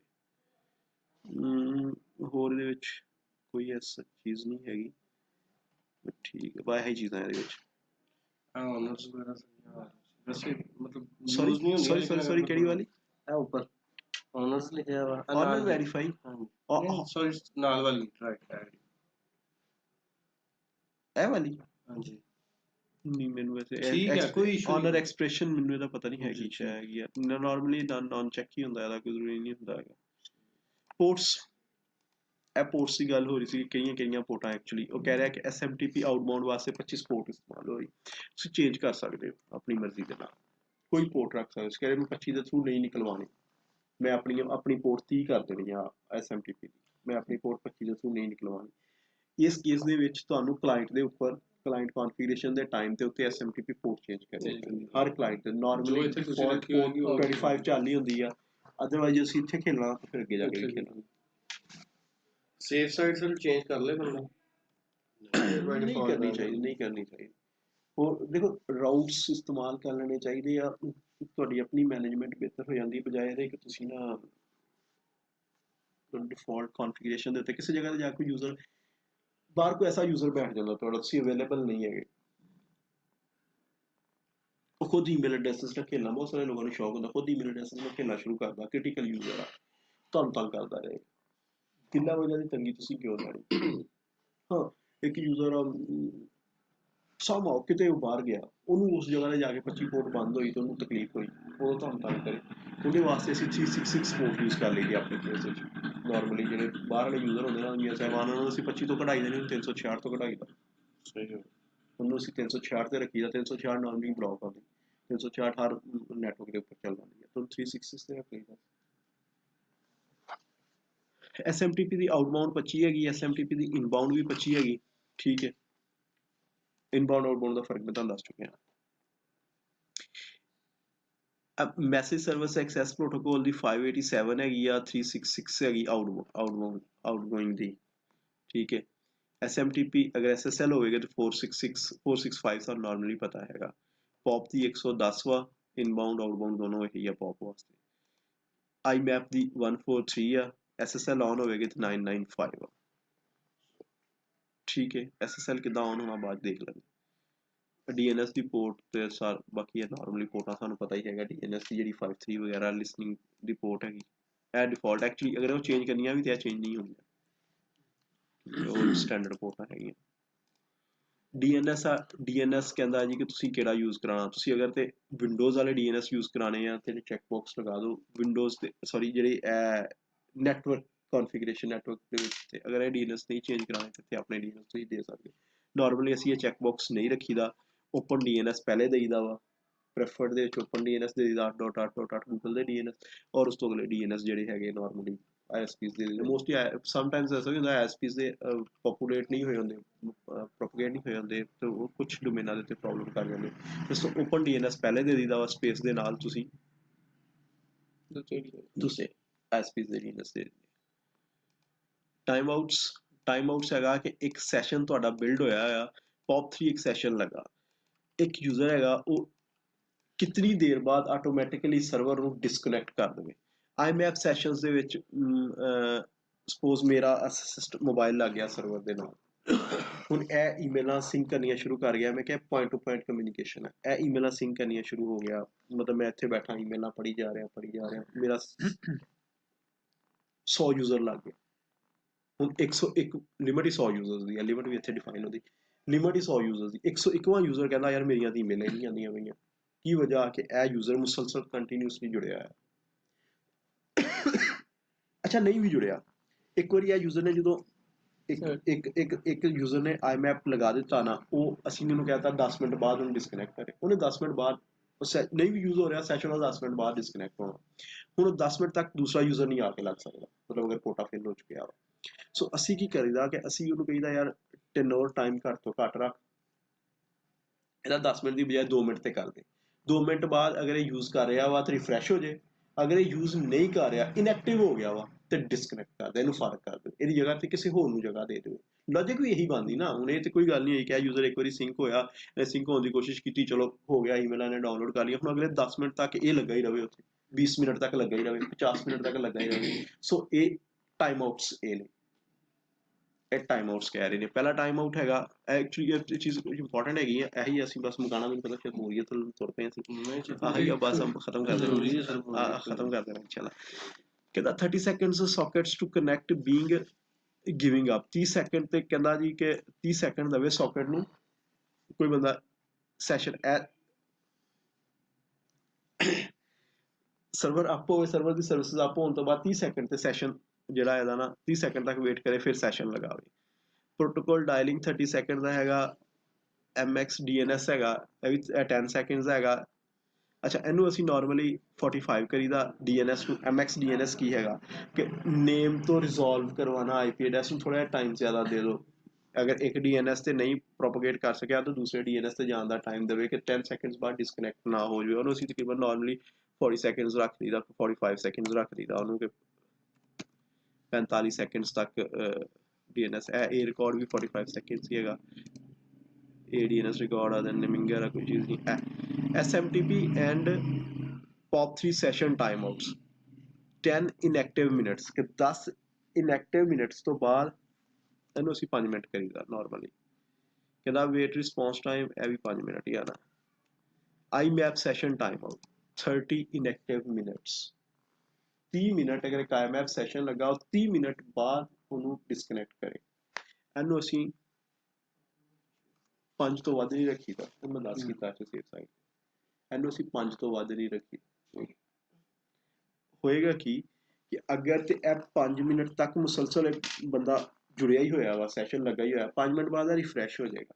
ਲੇਕਿਨ ਅਗਰ ਇਹ 5 ਮਿੰਟ ਤੋਂ ਪਹਿਲਾਂ ਹੀ ਚਲਾ ਗਿਆ ਤਾਂ ਟਰਮੀਨੇਟ ਹੋ ਜਾਏਗਾ। ਕਿੱਦਾਂ ਹੁੰਦਾ? DSCP ਦਾ ਕਨਸੈਪਟ ਇਹਦੇ ਬੈਕਐਂਡ ਤੇ ਯੂਜ਼ ਹੋ ਰਿਹਾ ਹੁੰਦਾ ਕਿ 67% 1/3 ਤੋਂ ਬਾਅਦ ਉਹ ਚੈੱਕ ਕਰ ਰਿਹਾ ਹੁੰਦਾ ਕਿ ਮੇਰਾ ਯੂਜ਼ਰ ਮੇਰੇ ਕੋਲ ਹੈ ਕਿ ਨਹੀਂ ਹੈ। ਅਗਰ 1/3 ਟਾਈਮ ਗੁਜ਼ਰ ਚੁੱਕਿਆ ਲੀਜ਼ ਦਾ, ਯੂਜ਼ਰ ਹੈਗਾ ਤੇ ਰੀਨਿਊ ਕਰ ਦੇਗਾ, ਯੂਜ਼ਰ ਨਹੀਂ ਹੈਗਾ ਤੇ ਉਹਦੀ ਲੀਜ਼ ਕੰਟੀਨਿਊ ਕਰ ਦੇਗਾ। ਮਤਲਬ ਉਹ ਇੱਕ ਟਾਈਮ ਪੀਰੀਅਡ ਬਾਅਦ ਤੇ ਖਤਮ ਕਰ ਦੇਗਾ। ਜਿੰਨਾ ਟਾਈਮ ਬੈਲੈਂਸ ਰਹਿੰਦਾ ਉਸ ਟਾਈਮ ਤੋਂ ਬਾਅਦ ਖਤਮ, ਉੱਥੇ ਨਹੀਂ ਖਤਮ ਕਰੇਗਾ, ਉਸ ਟਾਈਮ ਤੱਕ ਵੇਟ ਕਰੇਗਾ ਫਰਦਰ। ਫਿਰ ਇੱਕ ਦਫਾ ਜਦੋਂ ਡਿਸਕਨੈਕਟ ਕਰਨਾ ਚਾਹੇਗਾ, ਫਿਰ ਇੱਕ ਦਫਾ ਰਿਵਿਊ ਕਰੇਗਾ ਯੂਜ਼ਰ ਆਇਆ ਜਾਂ ਨਹੀਂ ਆਇਆ, ਤੇ ਠੀਕ ਆ, ਇਹ ਕੇਸ ਸੇਮ ਇਹੀ ਬਣੇਗਾ। ਕਹਿੰਦਾ maximum message of count message hop count before message place in bad use. ਕਹਿੰਦਾ ਕਿਤਨੇ ਹੌਪ ਕਾਊਂਟ ਮੈਕਸਿਮਮ ਤੁਸੀਂ ਲਗਾਉਣਾ ਚਾਹੁੰਦੇ ਹੋ ਇੱਕ ਮੈਸੇਜ ਬੈਡ ਕਿਊ ਦੇ ਵਿੱਚ, ਤੁਸੀਂ ਸੁੱਟਣਾ ਚਾਹੁੰਦੇ ਹੋ ਇੱਕ ਮੈਸੇਜ, ਕਿਤਨੀ ਰੀਟਰਾਈਜ਼, ਕਿਤਨੇ ਹੌਪ ਕਾਊਂਟ ਦੇਖੇ, ਕਿਤਨੇ ਨੰਬਰ ਆਫ ਸੈਸ਼ਨਸ ਦਾ ਵੇਟ ਕਰੇ। 20 ਡਿਫਾਲਟ 20 ਚੱਲ ਰਿਹਾ ਹੁੰਦਾ ਵਾ। ਇਹ ਫਿਗਰ ਚੇਂਜ ਨਹੀਂ ਅਸੀਂ ਕਰੀ ਦੀ, ਅਸੀਂ ਤਾਂ ਨਹੀਂ ਕਰੀ ਦੀ, ਆਪਣੇ ਤੁਸੀਂ ਇਨਵਾਇਰਨਮੈਂਟ ਦੇ ਵਿੱਚ ਦੇ ਸਕਦੇ। ਲਟੈਂਸੀ ਹੈਗਾ, ਲਟੈਂਸੀ ਰਿਕਾਰਡ ਜਿਹੜਾ ਹੈਗਾ ਪੌਪਸ ਵਗੈਰਾ 0 to delay ਹੈਗਾ, ਮਿਲੀਸੈਕਿੰਡਸ ਡਿਲੇ ਬਿਟਵੀਨ, ਠੀਕ ਆ। ਪੌਪ ਸੈਸ਼ਨ ਦਾ ਕਿੰਨਾ ਡਿਲੇ ਲਗਾਉਣਾ ਹੈਗਾ ਤੁਸੀਂ? 125 ਮਿਲੀ ਸੈਕਿੰਡਸ ਆ ਇਸ ਟਾਈਮ, ਇਹਨੂੰ ਤੁਸੀਂ 256 ਤੱਕ 250 ਤੱਕ ਮਿਲੀ ਸੈਕਿੰਡਸ ਤੱਕ ਇੱਕ ਪੌਪ 3 ਸੈਸ਼ਨ ਲੱਗਾ, ਦੂਸਰਾ ਪੌਪ 3 ਸੈਸ਼ਨ ਦੇ ਦਰਮਿਆਨ ਡਿਫਰੈਂਸ ਕਿੰਨਾ ਤੁਸੀਂ ਦੇਣਾ ਹੈਗਾ, ਇਹ ਉਹ ਡਿਫਾਈਨ ਕਰਨਾ। डिफॉल्ट ही चलता ਡਿਫਾਲਟ ਹੈ ਇੱਥੇ ਇਹ ਦੋਨੋਂ ਸਾਡੀ ਇਹ ਤੋਂ ਉੱਪਰਲਾ ਜਿਹੜਾ ਸੀਗਾ ਉਹ ਯੂਜ਼ਰ ਲੌਗਇਨ ਹੋਇਆ ਹੈ, ਉਹਨੂੰ ਉਹ ਡਿਸਕਨੈਕਟ ਕਰਵਾਊਗਾ, ਲੌਗਇਨ ਹੋਇਆ ਕੰਮ ਨਹੀਂ ਹੋ ਰਿਹਾ ਉੱਤੇ, ਜਾਂ ਉਹ ਲੌਗ ਆਫ ਹੋ ਗਿਆ ਵਾ ਤੇ ਇਹਦੇ 'ਚ ਉਹ ਮੇਰੇ ਮੋਬਾਈਲ ਤੇ ਨਾ IMAP ਸੈਸ਼ਨ, ਹਾਂਜੀ ਠੀਕ ਹੈ। IMAP ਸੈਸ਼ਨ ਕੀ ਡਿਸਕਸ ਕੀਤਾ? Direct server to server, server to mobile communication ਹੋ ਰਹੀ ਹੈ। ਮੇਰੇ ਮੋਬਾਈਲ ਦੇ ਉੱਤੇ IMAP ਸੈਸ਼ਨ ਕਨਫਿਗਰ ਹੈਗਾ। ਇਹ ਮੇਰੀ ਈਮੇਲ ਮੈਂ ਆਪਣੇ ਮੋਬਾਈਲ ਤੇ ਲੈ ਰਿਹਾ, ਠੀਕ ਹੈ। ਇਹ ਮੇਰੀ ਈਮੇਲ IMAP ਸੈਸ਼ਨ ਦੇ ਉੱਪਰ ਆ, ਇਹ ਮੋਬਾਈਲ ਦੇ ਉੱਪਰ ਡਾਇਰੈਕਟ ਆਪਣੇ ਸਰਵਰ ਤੋਂ ਸਿੰਕ ਕਰਵਾ ਕੇ ਲੈ ਰਿਹਾ। ਜਿਸ ਤਰ੍ਹਾਂ ਹੀ ਮੈਂ ਈਮੇਲ ਕਲਾਇੰਟ ਖੋਲਿਆ ਨਾ, ਇਹ ਮੇਰਾ ਸਰਵਰ ਸਿੰਕ ਹੋ ਗਿਆ। ਇਹ ਮੇਰੇ ਹੁਣੇ ਉਹਨੇ ਈਮੇਲਾਂ 3-4 ਡਾਊਨਲੋਡ ਕਰਕੇ ਵੀ ਲਿਆ। ਠੀਕ ਹੈ। ਇਹ ਮੇਰਾ ਇੱਕ ਸੈਸ਼ਨ ਸਰਵਰ ਦੇ ਉੱਪਰ ਬਿਲਡ ਹੋ ਗਿਆ। ਹਾਂਜੀ, build ਕਿੰਨੇ ਹੋ ਵਜੇ? 8:45 ਤੇ। ਠੀਕ। ਸੈਸ਼ਨ ਦਾ ਟਾਈਮ ਆਊਟ ਸੀਗਾ 10 ਮਿੰਟ, ਹੁਣ 8 ਮੈਂ ਬੰਦ ਕਰਤਾ। ਠੀਕ ਹੋ ਗਿਆ। ਟੈਕਨੀਕਲੀ ਹੁਣ ਮੇਰਾ ਉਹਨਾਂ ਕਨੈਕਸ਼ਨ ਖਤਮ ਹੋ ਜਾਣਾ ਚਾਹੀਦਾ, ਲੇਕਿਨ ਐਕਚੁਅਲੀ ਖਤਮ ਨਹੀਂ ਹੋਇਆ। ਠੀਕ ਇਹਨੇ ਅਗਲੇ 10 ਮਿੰਟ ਤੱਕ ਮੇਰਾ ਰਿਕਾਰਡ ਰੱਖਣਾ ਕਿ ਮੈਂ ਸਿੰਕ ਕਰ ਰਿਹਾ ਸਰਵਰ ਤੇ। ਠੀਕ ਆ। ਠੀਕ ਹੈ। ਮੈਂ ਉਹਨੂੰ ਕਿਹਾ ਕਿ ਉਹ ਡਿਫਾਲਟ ਟਾਈਮ 30 ਮਿੰਟ ਸੀਗਾ। ਮੈਂ ਉਹਨੂੰ ਕਿਹਾ ਨਹੀਂ ਯਾਰ 10 ਮਿੰਟ ਵੀ ਬਹੁਤ ਜ਼ਿਆਦਾ, 5 ਮਿੰਟ ਤੱਕ ਦੇਖੇ, 5 ਮਿੰਟ ਬਾਅਦ ਡਿਸਕਨੈਕਟ ਕਰ ਦੇ। ਹੁਣ ਮੇਰਾ 5 ਮਿੰਟ ਬਾਅਦ ਜਦੋਂ ਮੈਂ ਇਸ ਸੈਸ਼ਨ ਚੋਂ ਬਾਹਰ ਆ ਜਾਵਾਂਗਾ, ਇੱਕ ਹੋਰ ਯੂਜ਼ਰ ਜਿਹੜਾ ਨਵਾਂ ਹੋਏਗਾ, ਉਹ ਅਗਰ ਲਿਮਿਟ ਐਕਸੀਡ ਨਹੀਂ ਹੋਈ, ਮਤਲਬ ਮੈਂ ਰੱਖਿਆ ਗਿਆ ਇੱਕ ਟਾਈਮ ਦੇ ਵਿੱਚ ਅੱਗੇ ਸੈਸ਼ਨਸ ਵਿੱਚ ਆਏਗਾ ਕਿ ਇੱਕ ਟਾਈਮ ਦੇ ਵਿੱਚ ਕਿੰਨੇ ਯੂਜ਼ਰ ਲੱਗ ਸਕਦੇ ਆ ਤੁਹਾਡੇ, ਉਹ ਮੇਰੀ ਜਗ੍ਹਾ ਤੇ ਇੱਕ ਹੋਰ ਯੂਜ਼ਰ ਆ ਕੇ ਮੇਰੀ ਸਪੇਸ ਯੂਜ਼ ਕਰ ਲਏਗਾ, ਮੇਰੀ ਬੈਂਡਵਿਡਥ ਯੂਜ਼ ਕਰ ਲਏਗਾ। ਲਾਸਟ ਹੈਗਾ ਸੈਸ਼ਨ, ਦੈਨ ਕਲੋਜ਼ ਕਰ ਦਿੰਦੇ ਆ। ਸੈਸ਼ਨਸ ਦੇ ਵਿੱਚ ਕੀ ਕਹਿ ਰਿਹਾ? कहना मैक्सिमम SMTP आउटबाउंड सैशन कितने लगावे? 30 मैक्सिमम आउटबाउंड सैशन लग सकते हैं कि एक 30 यूजर्स 30 ईमेल एक टाइम ਦੇ ਸੈਂਡ ਹੋ ਸਕਦੀਆਂ। ਅੱਛਾ, ਇਹ ਡਿਪੈਂਡ ਕਰਦਾ ਤੁਹਾਡੀ ਬੈਂਡਵਿਡਥ ਦੇ ਉੱਪਰ ਕਿ ਤੁਸੀਂ ਕਿੰਨੇ ਲਗਾਣੇ ਨੇ, ਔਰ ਤੁਹਾਡੀ ਟ੍ਰੈਫਿਕ ਦੇ ਉੱਪਰ ਤੁਸੀਂ ਕਿੰਨੇ ਲਗਾਣੇ, ਤੁਹਾਡੀ ਲਿਮਿਟਸ ਦੇ ਉੱਪਰ ਤੁਸੀਂ ਕਿੰਨੇ ਲਗਾਣੇ। ਲਾਈਕਵਾਈਜ਼ ਮੇਰੀ ਰਿਕੁਆਇਰਮੈਂਟ ਹੈ ਯਾਰ ਮੇਰੀ ਈਮੇਲ ਆਏ ਨਾਲੇ ਹੀ ਥਰੋ ਹੋ ਜਾਵੇ, ਮੈਂ ਇਹਨੂੰ 30 ਰਹਿਣ ਦੇਵਾਂ। ਮੇਰੀ ਰਿਕੁਆਇਰਮੈਂਟ ਆ ਨਹੀਂ ਯਾਰ ਇੱਕ ਈਮੇਲ ਆਏ ਥੋੜਾ ਜਿਹਾ ਡਿਲੇ ਲੈ ਕੇ ਜਾਵੇ, ਅਗਰ ਮਤਲਬ ਮੈਨੂੰ ਕੋਈ ਈਮੇਲ ਰੋਕਣੀ ਵੀ ਪਵੇ ਨਾ SMTP ਦੇ ਉੱਪਰ ਤਾਂ ਮੈਂ ਉਹਨਾਂ ਨੂੰ ਰੋਕ ਸਕਾਂ, ਮੈਂ ਇਹਨੂੰ ਬੰਦ ਕਰ ਦਾਂ। ਮੈਂ ਉਹਨੂੰ ਕਹਾਂ ਇੱਕ ਟਾਈਮ 'ਚ ਇੱਕ ਹੀ ਯੂਜ਼ਰ ਇੱਕ ਹੀ ਸੈਸ਼ਨ SMTP ਆਊਟਬਾਊਂਡ ਦਾ ਲੱਗੇ, ਇੱਕ ਲੱਗੇ ਕਲੋਜ਼ ਹੋਵੇ ਤੇ ਦੂਜੀ ਆ। ਇਸ ਕੇਸ ਵਿੱਚ ਨੁਕਸਾਨ ਵੀ ਹੈਗਾ। ਇਸ ਕੇਸ 'ਚ ਨੁਕਸਾਨ ਕੀ, ਇੱਕ ਹੀ ਯੂਜ਼ਰ ਆ, ਉਹਨੇ 30 MB ਦੀ ਈਮੇਲ ਸੈਂਡ ਕਰ ਦਿੱਤੀ ਹੈ, ਉਹ ਮੁੱਕੇਗੀ ਤੇ ਅਗਲੀ ਵਾਰੀ ਲੱਗੇਗੀ। ਸੋ ਇਹ ਨਾਰਮਲੀ ਆਪਣੇ ਕੇਸ ਵਿੱਚ ਅਸੀਂ 10 ਕੁ ਰੱਖੀ ਦੇ ਸੈਸ਼ਨ, ਤੁਸੀਂ ਆਪਣੇ ਕੇਸ ਵਿੱਚ ਡਿਪੈਂਡ ਕਰਦਾ ਤੁਸੀਂ ਕਿੰਨੇ ਰੱਖਣੇ ਹੈਗੇ। SMTP ਇਨਬਾਊਂਡ ਵੀ ਉਹੀ ਆ, ਲੋਕਲ ਈਮੇਲ ਆ, ਲੋਕਲ ਈਮੇਲਸ ਤੋਂ ਜ਼ਿਆਦਾ ਹੋ ਸਕਦੀਆਂ, ਉਹ 50 ਆ, ਘਟਾਣੇ ਵਧਾ ਸਕਦੇ ਹੋ ਤੁਸੀਂ। MSA ਮੈਸੇਜ ਸਰਵਿਸ ਐਕਸੈਸ 50 ਠੀਕ ਹੈਗਾ।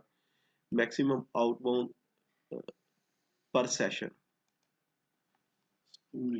ਸਪੂਲਡ ਅਗਰ ਸਪੂਲਡ ਮਤਲਬ ਕਿ ਇੱਕ ਯੂਜ਼ਰ ਆ, ਉਹਨੇ ਇੱਕ ਹੀ ਈਮੇਲ ਦੇ ਵਿੱਚ 8 ਜਾਂ 10 ਯੂਜ਼ਰਸ ਦਾ ਪੂਲ ਸਪੂਲ ਬਣਾ ਦਿੱਤਾ, ਇਕੱਠਾ ਕਲੱਬ ਕਰ ਦਿੱਤਾ 8 ਜਾਂ 10 ਯੂਜ਼ਰ, ਉਹਨਾਂ ਦੇ ਕਿੰਨੇ ਸੈਸ਼ਨ ਲੱਗ ਜਾਣ, ਉਹ ਤੁਸੀਂ ਕਿਤਨੇ ਕੁ ਬਾਊਂਡ ਕਰ ਸਕਦੇ ਹੋ ਕਿ ਕਿੰਨੇ ਯੂਜ਼ਰ ਜਿਹੜੇ ਮਤਲਬ ਕੀ ਹੋ ਰਿਹਾ ਹੁੰਦਾ ਕਿ ਇੱਕ ਈਮੇਲ ਪਹਿਲੇ ਇੱਕ ਯੂਜ਼ਰ ਨੂੰ ਜਾ ਰਹੀ ਹੁੰਦੀ, ਦੂਸਰੇ ਯੂਜ਼ਰ ਨੂੰ ਜਾ ਰਹੀ ਹੁੰਦੀ, ਤੀਸਰੇ ਯੂਜ਼ਰ, ਇਸ ਤਰੀਕੇ ਨਾਲ ਈਮੇਲ ਸੈਂਡ ਹੋ ਰਹੀ। ਤੁਸੀਂ ਕਹਿ ਰਹੇ ਹੋ ਕਿ ਜੰਕ ਆ ਰਿਹਾ, ਤੇ ਜੰਕ ਕਿਆ ਉਹ ਤੁਸੀਂ ਬਾਈਪਾਸ ਕਰਵਾਉਣਾ ਚਾਹੁੰਦੇ ਹੋ? ਜੰਕ ਅਗਰ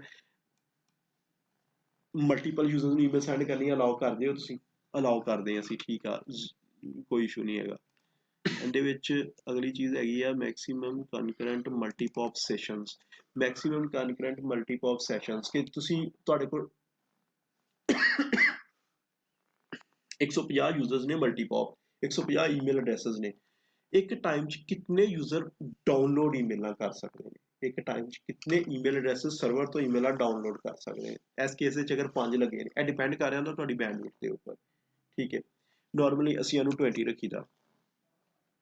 ਇੱਕ ਟਾਈਮ ਦੇ ਵਿੱਚ 20 ਯੂਜ਼ਰਸ ਕਨਕਰੈਂਟਲੀ ਸਿੰਕ ਕਰ ਲੈਣ, 20 ਲੱਗੇ,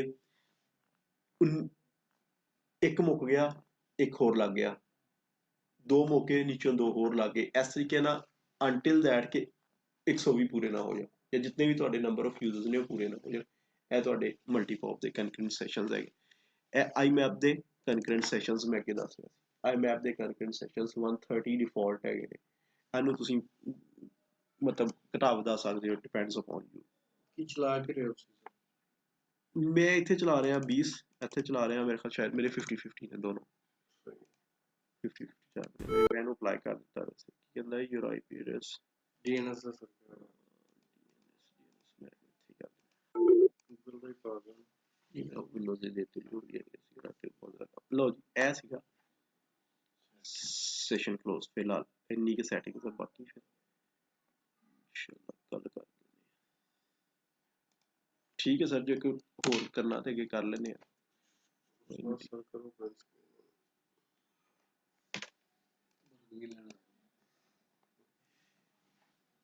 ਵਰਗ ਦੇ ਪੈਸੇ ਦੇ ਲੱਗਣੇ।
ਮਾਰਕੀਟਿੰਗ ਵਾਲੇ ਡਿਜ਼ਾਈਨ ਸਟੂਡੀਓ ਨੂੰ ਨਾਲ ਮੀਏ ਨੂੰ ਸੀਸੀ ਰੱਖਿਆ, ਨਾਲ ਕਿਸੇ ਨੂੰ ਰੱਖਿਆ, ਉਹ ਡਿਜ਼ਾਈਨ ਭੇਜ ਰਹੇ ਕਰ ਰਹੇ, ਮਲਟੀਪਲ ਇਸ ਤਰ੍ਹਾਂ ਹੀ ਜਾ ਰਹੀ ਹੋਣੀ।